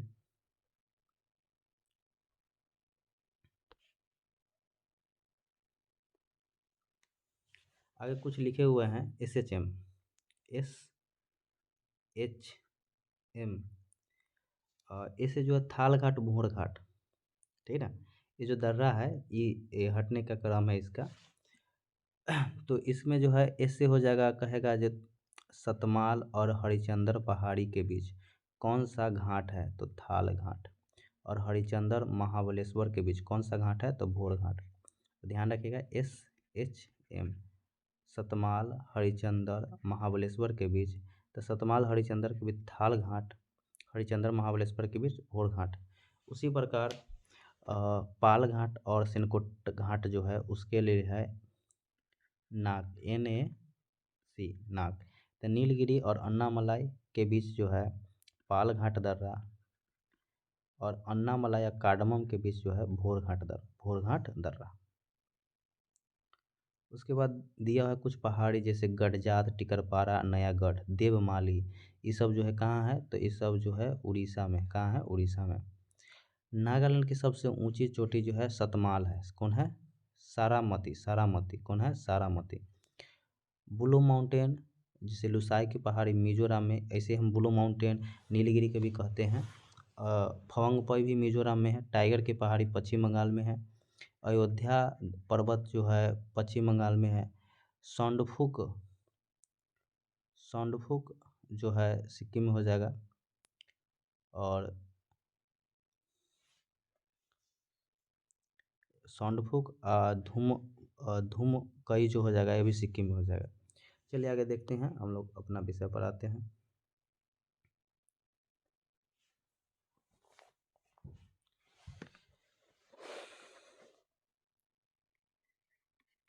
भारत और म्यांमार के सीमा पर स्थित पहाड़ी जो कि हिमालय के अंतर्गत निम्न है। तो भारत और म्यांमार के अंतर्गत जैसे कि पटकाई बूम जो है अरुणाचल प्रदेश में है। नागा पहाड़ी नागालैंड में है। लेमटोड की पहाड़ी मणिपुर में है। और मिजो की पहाड़ी मिजोरम में है। तो 4 राज्य है, और चारों राज्य में एक एक पहाड़ी जो है भारत और म्यांमार के भी सीमा बनाता है। जैसे पटकाई की पहाड़ी अरुणाचल प्रदेश, मणिपुर में हो जाएगा,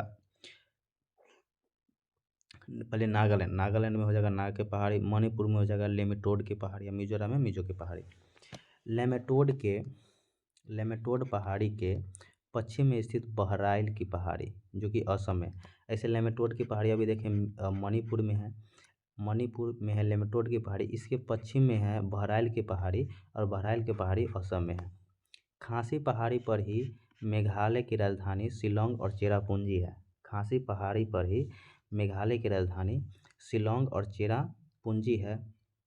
मानसीराव भी कहाँ पर है, तो खासी पहाड़ी पर। मानसीराव भी खासी पहाड़ी पर है, ठीक है।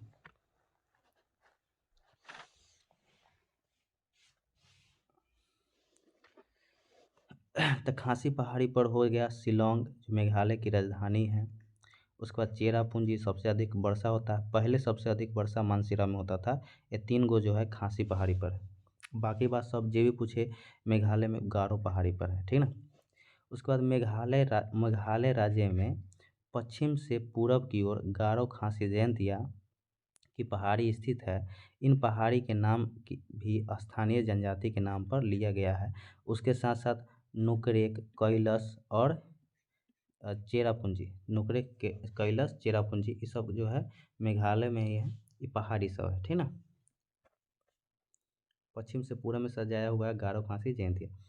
उसके बाद आगे देखेंगे कि गारो खासी जयंतिया की पहाड़ी को सम्मिलित रूप से शिलोंग का पठार कहते हैं। गारी खासी जयंतिया की पहाड़ी को सम्मिलित रूप से क्या कहते हैं? शिलोंग का पठार कहते हैं। शिलोंग का पठार हिमालय का हिस्सा नहीं है। शिलोंग का पठार हिमालय का हिस्सा नहीं है। बहुत अच्छा क्वेश्चन है। तो तो यह किसका हिस्सा है? तो आगे दिया हुआ है कि शिलोंग के पठार के उत्तर पूरब में असम राज्य में रेंगमा और मिकिर की पहाड़ी पाई जाती है। तो असम राज्य में यानी शिलोंग के पठार के उत्तर पूरब में असम राज्य में रेंगमा और मिकिर की पहाड़ी है। ये पहाड़ी जो है प्रायद्वीपीय भारत पठार का हिस्सा है। पूछेगा जो है कि शिलोंग का पठार चाहे मेघालय का पठार जो है ये सब किसका भाग है? चाहे प्रायद्वीपीय पठार किसका भाग है? प्रायद्वीपीय के पठार का भाग है। पूर्वोत्तर के जो पठार है ये सब किसका भाग है? तो प्रायद्वीपीय पठार का भाग है, हिमालय के पठार के भाग नहीं है। आगे देखेंगे कि अरावली की पहाड़ी राजस्थान में स्थित है। यह सबसे पुरानी प्री कैम्ब्रियन काल के चट्टान से बनी है। इस पहाड़ी का सबसे ऊंची चोटी माउंट आबू पर स्थित गुरु शिखर है, जिसकी ऊंचाई जो दिया हुआ है 1722 मीटर दिया हुआ है। अच्छा, गुरु शिखर को कहा जाता है संतों का शिखर। यह किसने कहा था? जेम्स टार्ड ने किया था। टार्ड, ठीक ना। गुरु शिखर को संतों का शिखर जेम्स टार्ड ने कहा था। अरावली के पश्चिम ओर से लूनी नदी लूनी नदी कच्छ के रण में गायब हो जाती है और अरावली के पूर्वी ओर से बनास नदी निकलती है। तो अरावली से दो नदी निकल गया, एक लूनी नदी एक बनास नदी। तो पश्चिम ओर से लूनी नदी जो कच्छ के रण में गायब हो जाती है और पूर्वी ओर से बनास नदी निकलती है। वैसी नदी जो जमीन में ही लुप्त हो जाती है उसे द रिवर ऑफ इंफीरियल कहा जाता है। उसके बाद है कि मालवा का पठार पश्चिम मध्य प्रदेश और दक्षिण पूर्व राजस्थान राज्य में स्थित है। मालवा के पठार पश्चिम मध्य प्रदेश और दक्षिण पूर्व राजस्थान में है। मालवा के पठार जो है ज्वालामुखीय चट्टान से बना हुआ है। मालवा का पठार ज्वालामुखीय चट्टान से बना हुआ है। इसे चंबल और बेतवा नदी निकलती है। मालवा के पठार से दो नदी चंबल और बेतवा नदी निकलती है।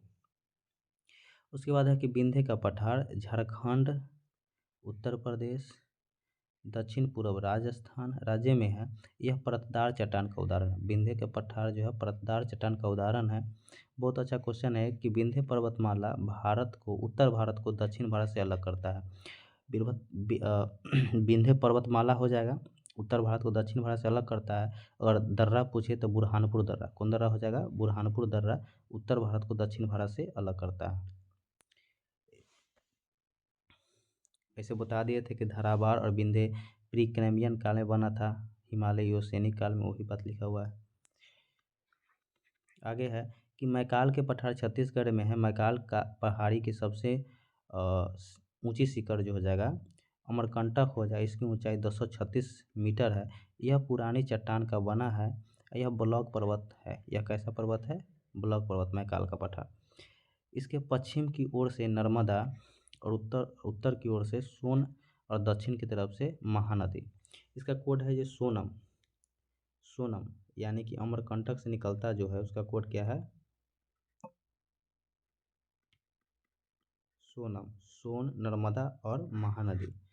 तो उत्तर की ओर से निकलेगा उत्तर की ओर से निकलेगा सोन, पश्चिम की ओर से नर्मदा, पूर्व की ओर से महानदी निकलेगा।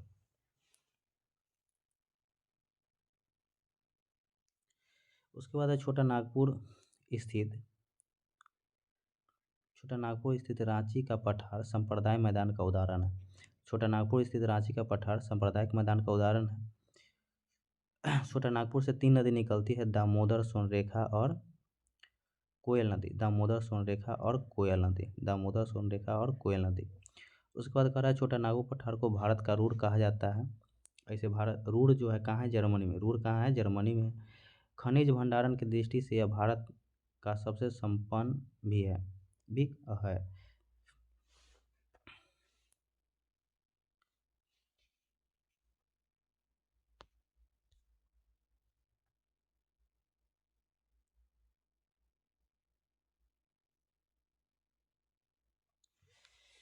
आगे है सतपुरा की पहाड़ी।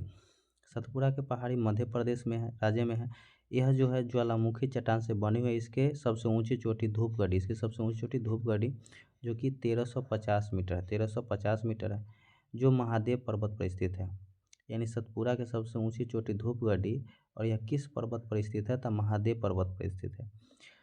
और यह जो है सतपुरा या महादेव पर्वत ये कहाँ है? तो मध्य प्रदेश में। इसके पूर्वी हिस्से से ताप्ती नदी निकलती है, यानी कि सतपुरा के पूर्वी हिस्से से ताप्ती नदी निकलती है। दक्कन का पठार। दक्कन का पठार महाराष्ट्र राज्य में है। यह ज्वालामुखी बेसाल्ट चट्टान से बना है। ज्वालामुखी बेसाल्ट चट्टान से बना है दक्कन का पठार। यह काली मिट्टी के क्षेत्र है। इस पठार के पूर्वी भाग को विदर्भ कहते हैं। विदर्भ कहाँ है? तो महाराष्ट्र में। विदर्भ कहाँ है? महाराष्ट्र में। सौराष्ट्र गुजरात में हो जाएगा। इसके पूर्वी भाग को विदर्भ कहा जाता है। इस पठार का एक भाग उत्तर पूर्व में देखे जा सकते हैं। यह पश्चिम में ऊंचा एवं पूरब की ओर से कम ढाल वाला है। यह पठार एक त्रिभुजाकार भूभाग का है, यानी कि जो दक्कन का पठार है कैसा है? त्रिभुजाकार है, ठीक ना। धरावार का पठार कर्नाटक में है। धरावार के पठार को रासायनिक पर्वत के नाम से जाना जाता है। धरावार के पठार को रासायनिक पर्वत के नाम से जाना जाता है।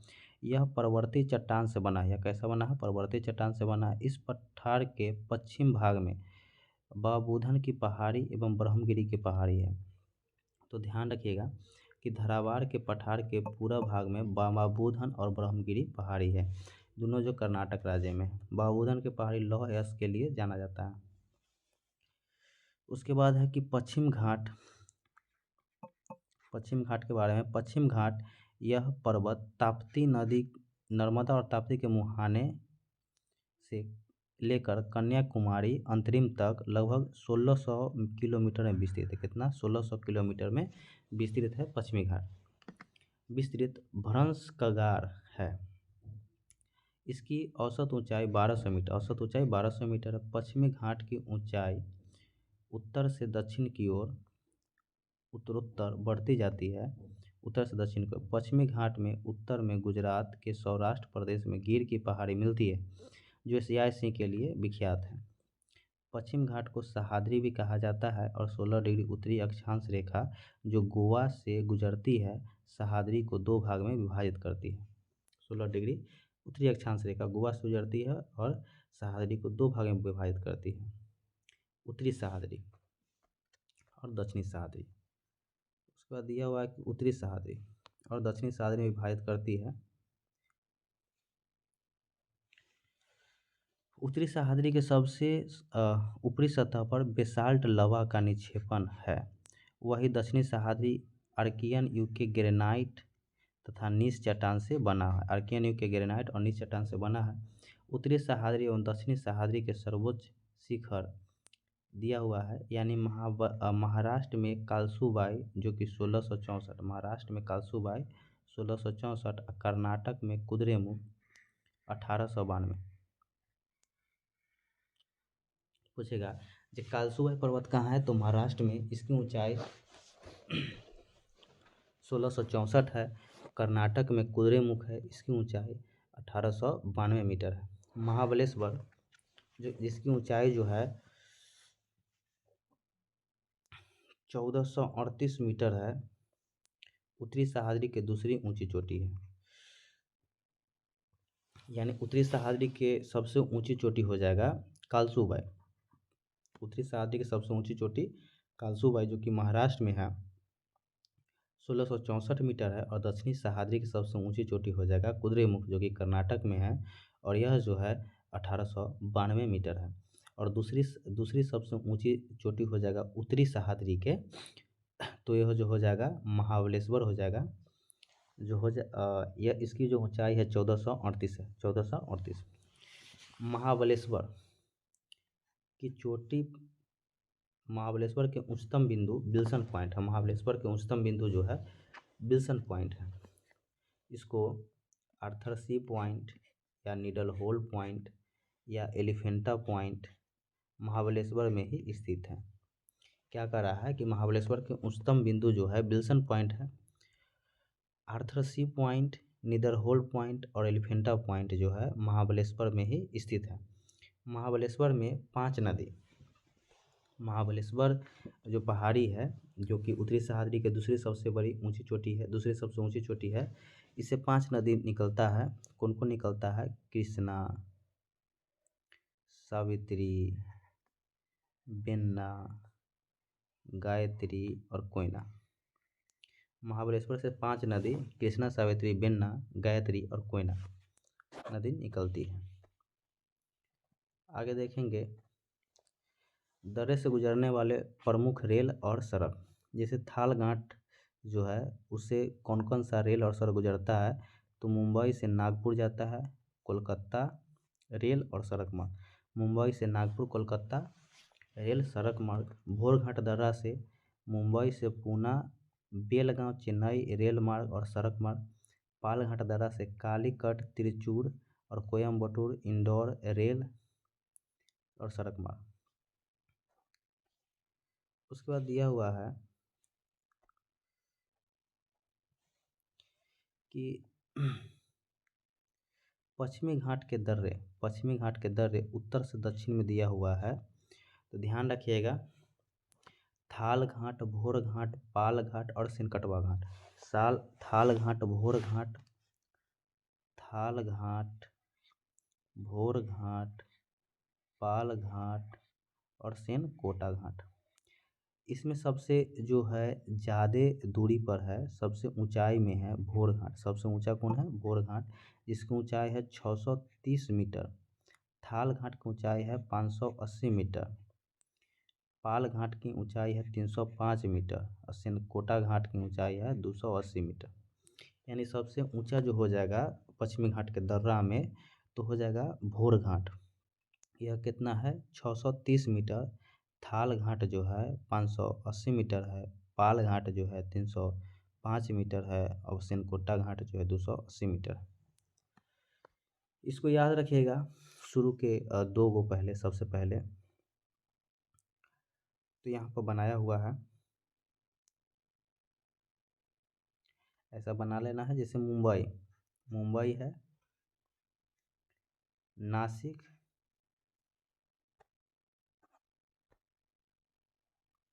मुंबई, नासिक और पुणे। तो नासिक से मुंबई थाल घाट, मुंबई से पुणे भोर घाट। नासिक से मुंबई जो जुड़ता है, यह जुड़ता है नासिक मुंबई पुणे। नासिक से मुंबई थाल घाट, मुंबई से पुणे भोर घाट, मुंबई से पुणे भोर घाट। उसके बाद पालघाट दर्रा जो है कोयम्बटूर से कोच्चि के बीच संपर्क मार्ग जोड़ता है और सेनकोटा घाट जो है तिरुवनंतपुरम से मदुरई के बीच जोड़ता है। तो पालघाट कोयम्बटूर से कोच्चि और सेनकोटा घाट तिरुवनंतपुरम से मदुरा। बताओ, तो पालघाट दर्रा सबसे पहले थाल घाट दर्रा और नासिक से मुंबई। उसके बाद भोर घाट दर्रा मुंबई से पुणे। उसके बाद पाल घाट दर्रा कोयम्बटूर से कोच्चि और सेनकोटा घाट दर्रा तिरुवनंतपुरम से मदुरा। ठीक ना। उसके साथ साथ ही हम बता दिए थे SHM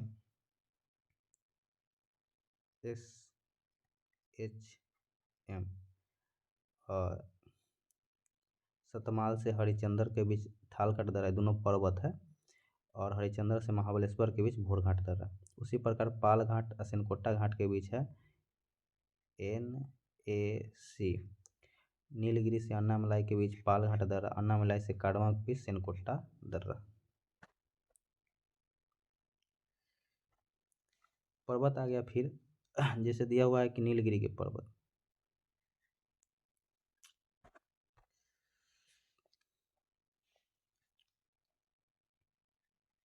नीलगिरी की पहाड़ी तमिलनाडु में है, जो कि ब्लॉक पर्वत का उदाहरण है और यह मुख्यतः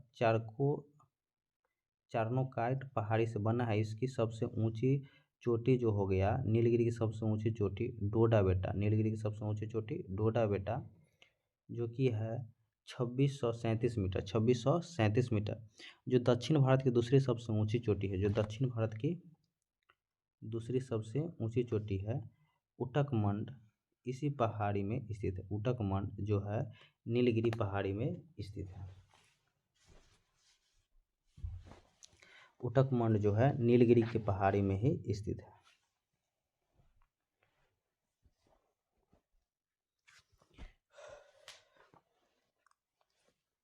उटकमंड जो है नीलगिरी के पहाड़ी में ही स्थित है। अच्छा, कहेगा कि तमिलनाडु की सबसे ऊंची चोटी कौन हो जाएगा, तो डोडा बेटा। तमिलनाडु की सबसे ऊंची चोटी डोडा बेटा। उसी प्रकार केरल की सबसे ऊंची चोटी अन्नामलाई। केरल की सबसे ऊंची चोटी अन्नामलाई, ठीक ना।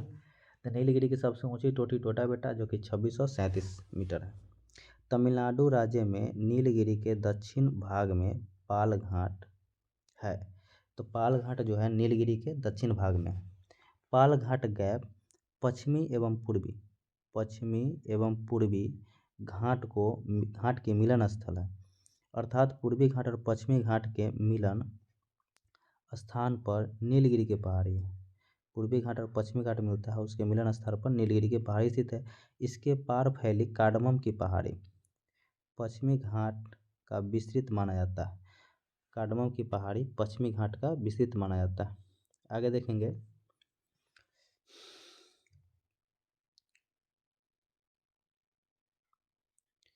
अन्नामलाई जैसे तमिलनाडु में केरल में दोनों में है, लेकिन मुख्यतः आंसर तमिलनाडु देता है। अन्नामलाई की पहाड़ी पर स्थित दक्षिण भारत की सबसे ऊंची चोटी अन्नामुदी है।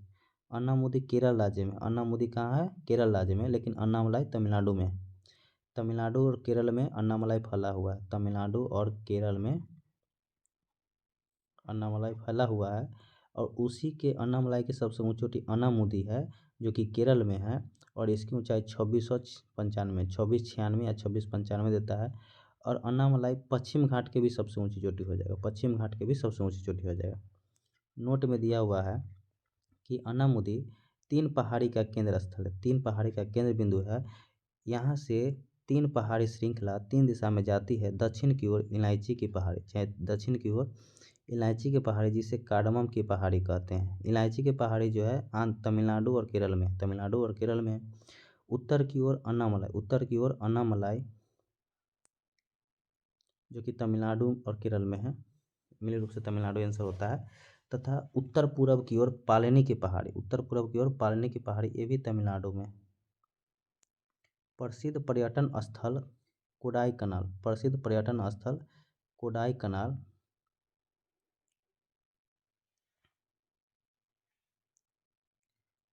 तमिलनाडु के पालनी के पहाड़ी में ही स्थित, तमिलनाडु के पालनी के पहाड़ी में ही स्थित है। शेषाचलम पहाड़ी तमिलनाडु राज्य के सलेम जिला में, शेषाचलम पहाड़ी जो है तमिलनाडु के सलेम जिला में है। कोडाई कनाल तमिलनाडु के पालनी पहाड़ी में ही स्थित है। आगे देखेंगे कि भारत के पश्चिमी तट को निम्न भाग में बांटा गया। गुजरात से गोवा तक के तट को कोंकण तट, गोवा से कर्नाटक तक के तट को मंगलूर, गोवा से कर्नाटक के मंगलूर तक के तट को केनरा तट, और मंगलूर से कन्याकुमारी तक के तट को मालाबार तट कहते हैं। 3 भाग में, कोंकण, केनरा, मालाबार। तो गोवा से कर्नाटक, कर्नाटक से गोवा सबसे पहले गुजरात से हो जाएगा गोवा, गोवा से कर्नाटक के मंगलूर, मंगलूर से हो जाएगा कन्याकुमारी, ठीक ना। कोंकण, केनरा, मालाबार तक।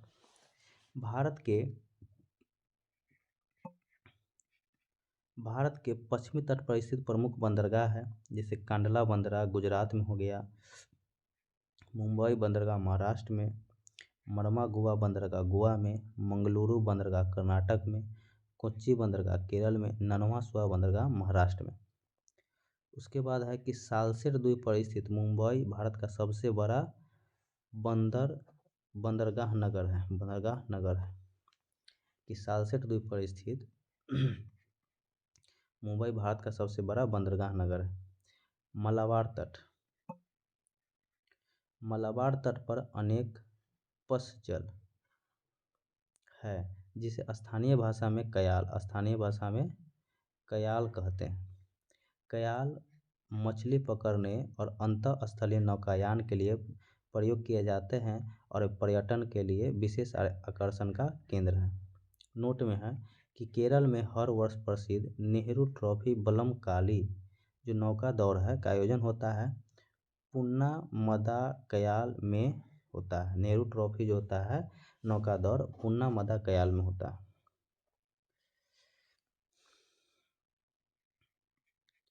पूर्वी घाट उत्तर में महानदी उड़ीसा से, दक्षिण में बगई नदी तमिलनाडु। पूर्वी घाट जो है उत्तर में महानदी उड़ीसा से, दक्षिण में बगई नदी तमिलनाडु तक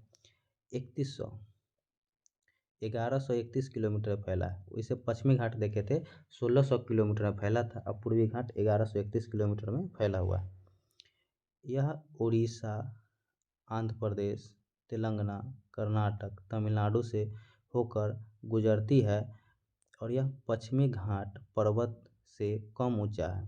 पूर्वी घाट जो है पश्चिमी घाट पर्वत से कम ऊंचा है। मैकाल का पठार छत्तीसगढ़ में है। सबसे ऊंचा चोटी अमरकंटक है। जो पढ़े थे उसी को लिख दिए थे। आगे कुछ लिखा हुआ है उसको पहले पढ़ लेते हैं। केटू की ऊंचाई, उसका डिवीजन कुछ पर्वत था उसको कर लेते हैं। केटू की जो ऊंचाई है 1186 मीटर है। गुरु शिखर के 1722, अमरकंटक के 1036, गुरु धूपगढ़ी के 1350 मीटर है। कालसूबाई के ऊंचाई 1664 है। कुद्रेमुख के 1892 है। महाबलेश्वर के 1488 है। डोडा बेटा के 2637, अन्नामुडी के हो जाएगा 2696 या 95।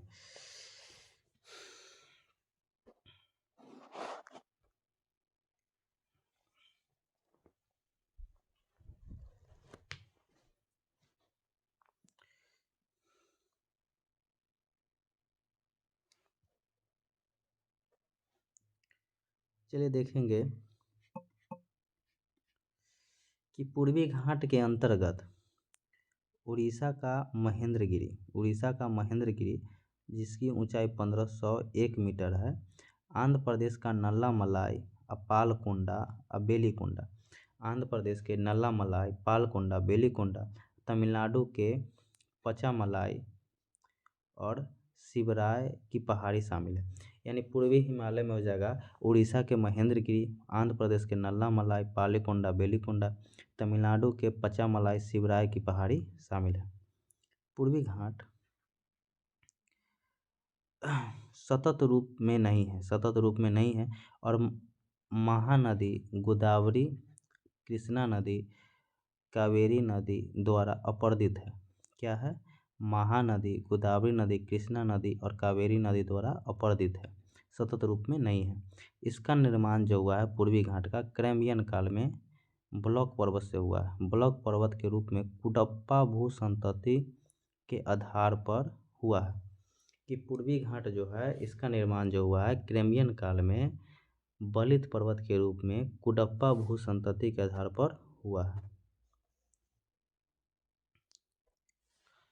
पूर्वी घाट की सबसे ऊंची चोटी जो है झिंडगाड़ा जो है इसकी ऊंचाई 1690 है।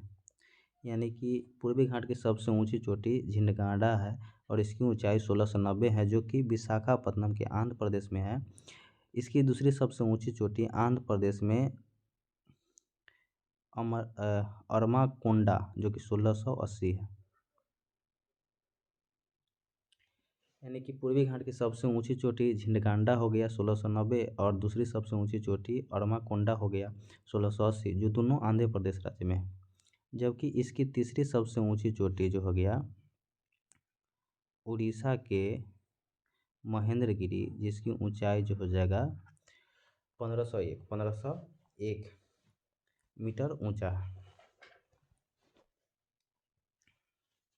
कुछ स्रोत में महेंद्रगिरी को ही सबसे ऊंचा चोटी बताया गया है, लेकिन ऐसा नहीं है। झिंडगांडा हो गया, दूसरा हो गया अरमाकोंडा, तीसरा हो जाएगा महेंद्रगिरी। उसके बाद है कि तमिलनाडु के जावेरी पहाड़ी के दक्षिण पूर्व ढाल पर तमिलनाडु के जावेरी पहाड़ी के दक्षिण पूर्व ढाल पर चंदन के जंगल है। कावेरी एवं पेन्नार नदी के बीच में है, कावेरी एवं पेन्नार नदी के बीच में है। चलिए आगे देखेंगे।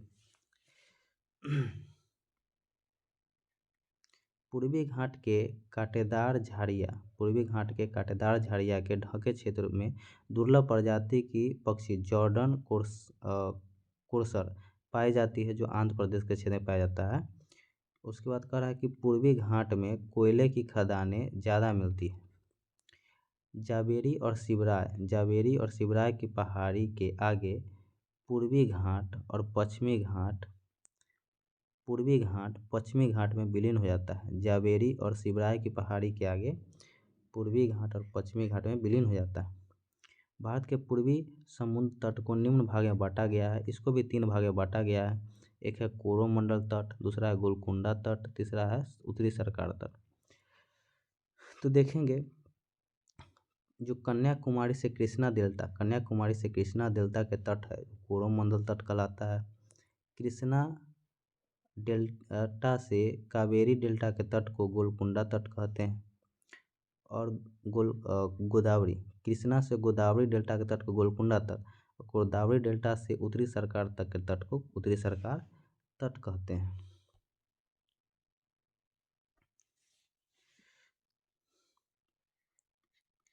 भारत के पूर्वी तट पर स्थित प्रमुख बंदरगाह जैसे पारादीप हो गया उड़ीसा में, कोलकाता जो हो जाएगा पश्चिम बंगाल, यह जो कोलकाता है नदीय बंदरगाह है और हुगली नदी पर यह बंदरगाह है।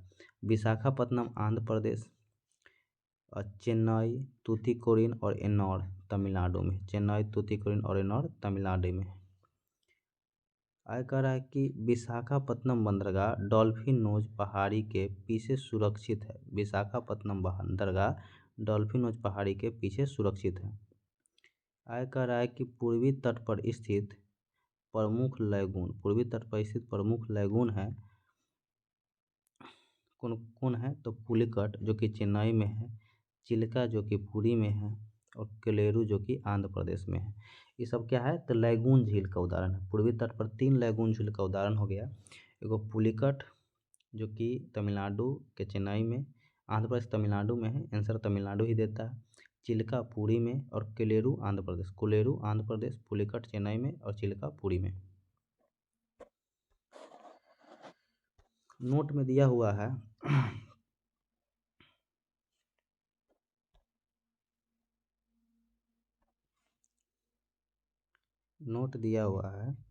कि लैगून क्या होता है, कि समुद्र क्षेत्र के तटीय क्षेत्र का पानी स्थल भाग में घुस जाता है और धीरे धीरे बालू का अवरोध खड़ा कर देने पर स्थलीय क्षेत्र का जलीय भाग समुद्र से अलग हो जाता है। इसी जलीय आकृति को लैगून कहते हैं। यानी कि समुद्र के तटीय क्षेत्र का पानी स्थल में घुस गया और स्थल में धीरे धीरे बालू जब आ गया तो इधर वाला पानी और इधर वाला पानी अलग हो गया, तो यह जो हो जाएगा इसको लैगून झील कहेंगे। क्या कहेंगे, लैगून झील। उसके बाद कह रहा है कि भारत में 2 द्वीप समूह हैं। 2 द्वीप समूह कितना है, 2 है। एक अंडमान द्वीप समूह जिसको मरकत द्वीप कहते हैं, अंडमान निकोबार द्वीप समूह को मरकत द्वीप समूह कहते हैं। और दूसरा हो जाएगा लक्षद्वीप समूह।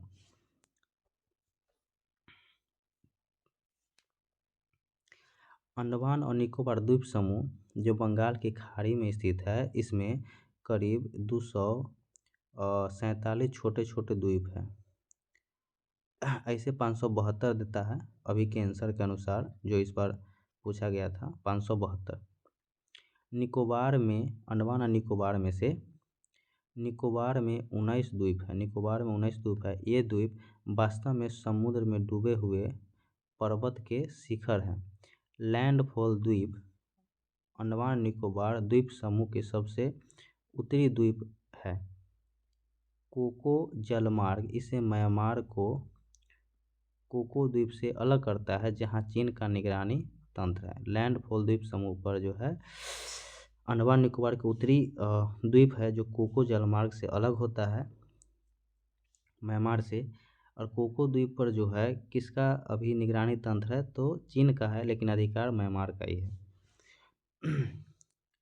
आगे हो जाएगा कि अंडमान और निकोबार द्वीप समूह की राजधानी पोर्ट ब्लेयर, अब इसकी राजधानी बदलकर पोर्ट ब्लेयर का नाम बदलकर श्री विजयपुरम कर दिया गया है, श्री विजयपुरम कर दिया गया है। और पोर्ट ब्लेयर जिसका नाम बदला है श्री विजयपुरम, यह जो है दक्षिणी अंडमान में, कहाँ पर है, दक्षिणी अंडमान में।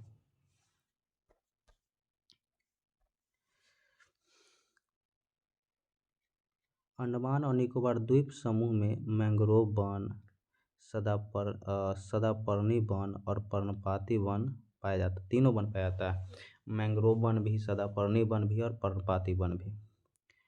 अंडमान बंगाल की खाड़ी में नदियों में जलोढ़ मिट्टी के निक्षेपण द्वारा कई द्वीप का निर्माण हुआ है,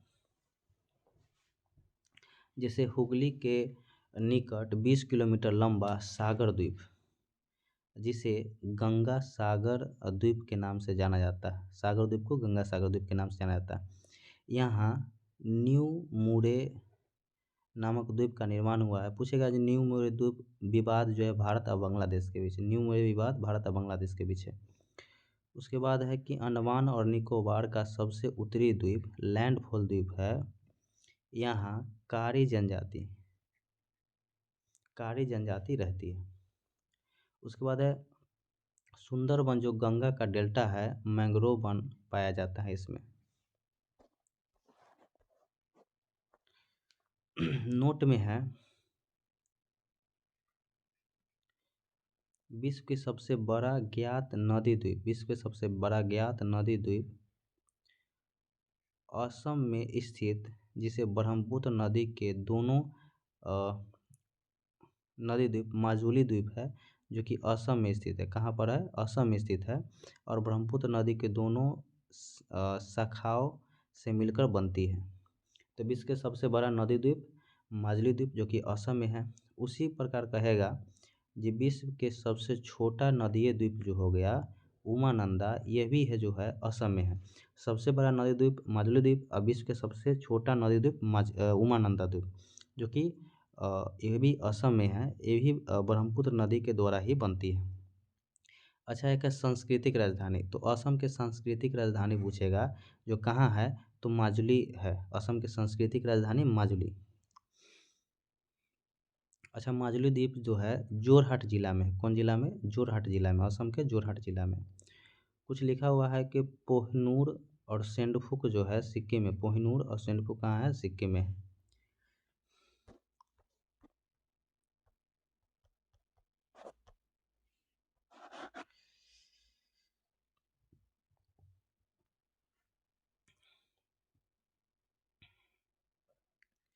अंडमान निकोबार द्वीप समूह की सबसे ऊंची चोटी जो है सैंडल पीक है, इसकी ऊंचाई जो है 738 मीटर है।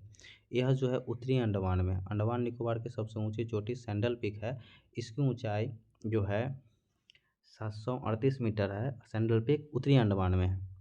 अंडमान निकोबार के पर्वत दिया हुआ है, उसकी ऊंचाई, अवस्थिति और शिखर दिया हुआ है। सबसे पहले Saddle Peak, Mount Thuillier, Mount Diavolo, Mount Koyob और माउंट हैरियट। चलिए इसका कोड है, जैसे इसका कोड है STD को है, STD को है। एस से हो जाएगा सैंडल पीक, एस से हो जाएगा सैंडल पीक। यह जो है उत्तरी अंडमान में, यह जो है उत्तरी अंडमान में, इसकी ऊंचाई 738 मीटर। माउंट थुलियट, माउंट थुलियट यह ग्रेट निकोबार में है, इसकी ऊंचाई 642। माउंट डियोवाली यह मध्य अंडमान में है, इसकी ऊंचाई 515 मीटर। माउंट कोयबो, माउंट कोयबो और माउंट हैरियट यह दक्षिणी अंडमान में है दोनों। तो माउंट कोयबो के है 460 मीटर और माउंट हैरियट का 450 मीटर। माउंट हैरियट का नाम बदलकर माउंट मणिपुर कर दिया गया, माउंट मणिपुर। तो अंडमान निकोबार के पर्वत शिखर के जो कोड है STD को है, एस से हो जाएगा सैंडल पीक, टी से हो जाएगा थुलियट, डी से डियो वाली, को से कोयबो, है से हैरियट।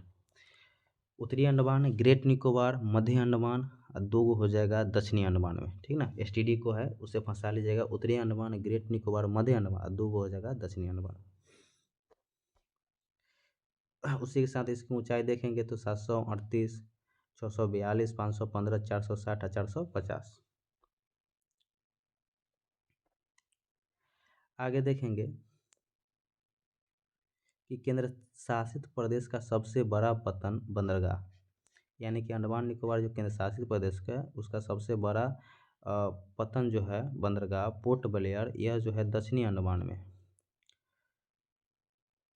उसके बाद कह रहा है कि नेल्लौर के निकट श्रीहरिकोटा जो है आंध्र प्रदेश के नेल्लौर के निकट है, और यह जो है परवाल निर्मित द्वीप है। श्रीहरिकोटा जो परवाल निर्मित द्वीप है, नेल्लौर के निकट है। पुलिकट झील इसी द्वीप द्वारा समुद्र से विलयन होता है। श्रीहरिकोटा द्वीप से ही पुलिकट झील अलग होता है, और यहाँ भारतीय अंतरिक्ष अनुसंधान संगठन का उपग्रह प्रक्षेपण केंद्र है। भारतीय अंतरिक्ष अनुसंधान संगठन इसरो का जो है उपग्रह प्रक्षेपण केंद्र है। आगे दिया हुआ है कि प्रमुख जल अंतराल,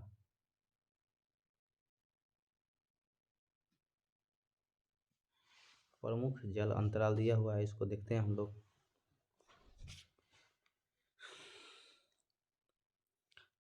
8 डिग्री चैनल मालदीव और मिनिकॉय, इसका कोड है मामी। म से हो गया मालदीव, अमी से हो गया मिनिकॉय। 8 डिग्री चैनल मालदीव और मिनिकॉय को अलग करता है। 9 डिग्री चैनल लक्षद्वीप की राजधानी कवरत्ती और मिनिकॉय, यानी इसका कोड हो जाएगा लक्ष्मी। तो लक्षद्वीप और मिनिकॉय, लक्षद्वीप की राजधानी कवरत्ती और मिनिकॉय, लक्षद्वीप और मिनिकॉय या कवरत्ती मिनिकॉय को अलग करता है 9 डिग्री चैनल। 10 डिग्री चैनल छोटा अंडमान और कार निकोबार, छोटा Andaman car Nicobar. Great channel जिसको 6 डिग्री चैनल भी कहते हैं, यह सुमात्रा इंडोनेशिया और निकोबार के मध्य है। पाक स्टेट जो है तमिलनाडु और श्रीलंका के मध्य है। डुरंड पास दक्षिणी अंडमान और लघु अंडमान के मध्य में है। डुंकन पास जो है दक्षिणी अंडमान और लघु अंडमान के मध्य है। कोको द्वीप जो म्यांमार में है और उत्तरी अंडमान के लैंडफॉल द्वीप को अलग करता है। पाक की खाड़ी तमिलनाडु और श्रीलंका को अलग करता है। मन्नार की खाड़ी दक्षिण पूर्व तमिलनाडु और श्रीलंका के मध्य है। लक्षद्वीप सागर जो है लक्षद्वीप और मलाबार तट जो केरल में है के अलग करता है लक्षद्वीप सागर। उसके बाद है पेरिस्पेरिक द्वीप, यह जो है म्यांमार में, पेरिस्पेरिक द्वीप म्यांमार में, ध्यान रखिएगा। कुछ दिया हुआ है नोट में कि सेतु समुद्रम परियोजना मन्नार की खाड़ी को पाक की खाड़ी से जोड़ता है। सेतु समुद्रम परियोजना जो है मन्नार की खाड़ी को पाक की खाड़ी से जोड़ता है। व्हीलर द्वीप उड़ीसा के तट पर ब्राह्मणी नदी के मुहाने पर स्थित यह भारत के मिसाइल का प्रक्षेपण करता है। भारत अपने मिसाइल का प्रक्षेपण जो करता है व्हीलर द्वीप से करता है, जो कि उड़ीसा के ब्राह्मणी नदी पर है। वर्तमान में इस द्वीप का नाम अबुल कलाम द्वीप कर दिया गया, व्हीलर द्वीप का नाम अबुल कलाम द्वीप कर दिया गया है।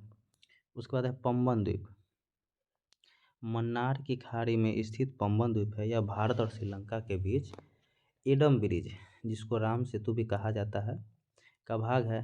इसे रामेश्वरम द्वीप भी कहते हैं। एडम ब्रिज या पंबन द्वीप को पंबन द्वीप जो है मन्नार की खाड़ी में स्थित है, इसे रामेश्वरम द्वीप भी कहते हैं। और इसी में जो है श्रीलंका और भारत के मध्य एडम ब्रिज जो कि राम सेतु है। उसके बाद है भारत में बैरम तथा नारकोंडम नामक 2 ज्वालामुखी द्वीप है। बैरन जो है निकोबार द्वीप समूह में है, जो कि सक्रिय ज्वालामुखी है। नारकंडन सुषुप्त ज्वालामुखी है। उसके बाद लक्षद्वीप पढ़ेंगे।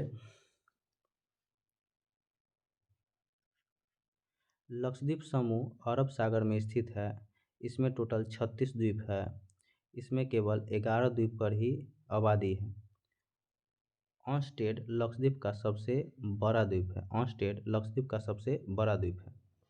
इसका क्षेत्रफल जो है ऑनस्टेड का 4.9 वर्ग किलोमीटर है। मिनिकॉय दूसरा सबसे बड़ा द्वीप है जिसका क्षेत्रफल 4.8 वर्ग किलोमीटर है। पिटली द्वीप जहां मनुष्य निवास नहीं है वहां पक्षी अभयारण्य है।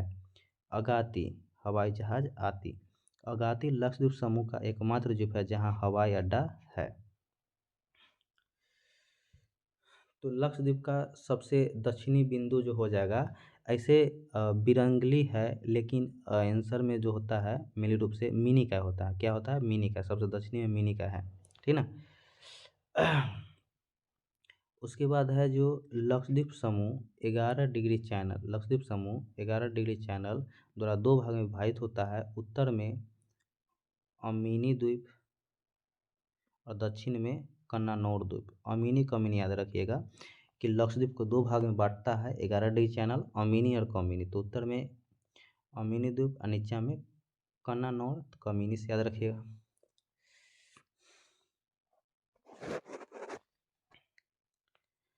उसके बाद है लक्षद्वीप समूह के सभी द्वीप पर मलयालम भाषा बोली जाती है, लेकिन मिनिकॉय द्वीप है एकमात्र आबाद है जहाँ पर महल भाषा बोली जाती है और महल देवही लिपि में लिखी जाती है जो मूलतः मालदीव की भाषा है। उसके बाद है कि भारत के प्रवाल भित्ति क्षेत्र मन्नार की खाड़ी, कच्छ की खाड़ी, अंडमान निकोबार एवं लक्षद्वीप में है। कि यानी कि प्रवाल भित्ति जो है कहाँ कहाँ पर है? तो मन्नार की खाड़ी, कच्छ की खाड़ी, लक्षद्वीप और अंडमान निकोबार में। कह रहा है कि लक्षद्वीप जो है एटॉल प्रवाल द्वीप है तथा शेष सभी तटीय प्रवाल भित्ति है।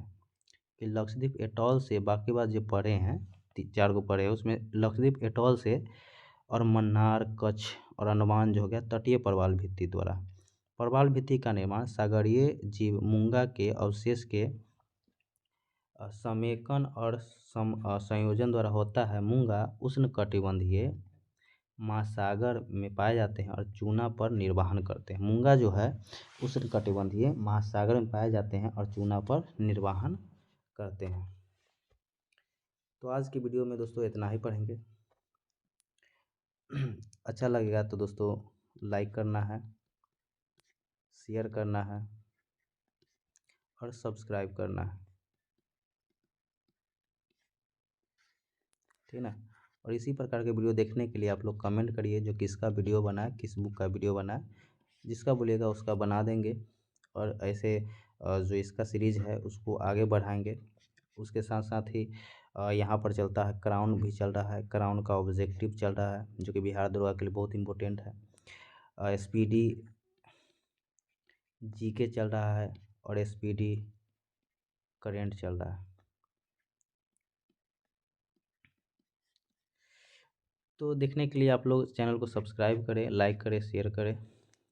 इतना ही इस वीडियो में रखते हैं, आगे कल देखें।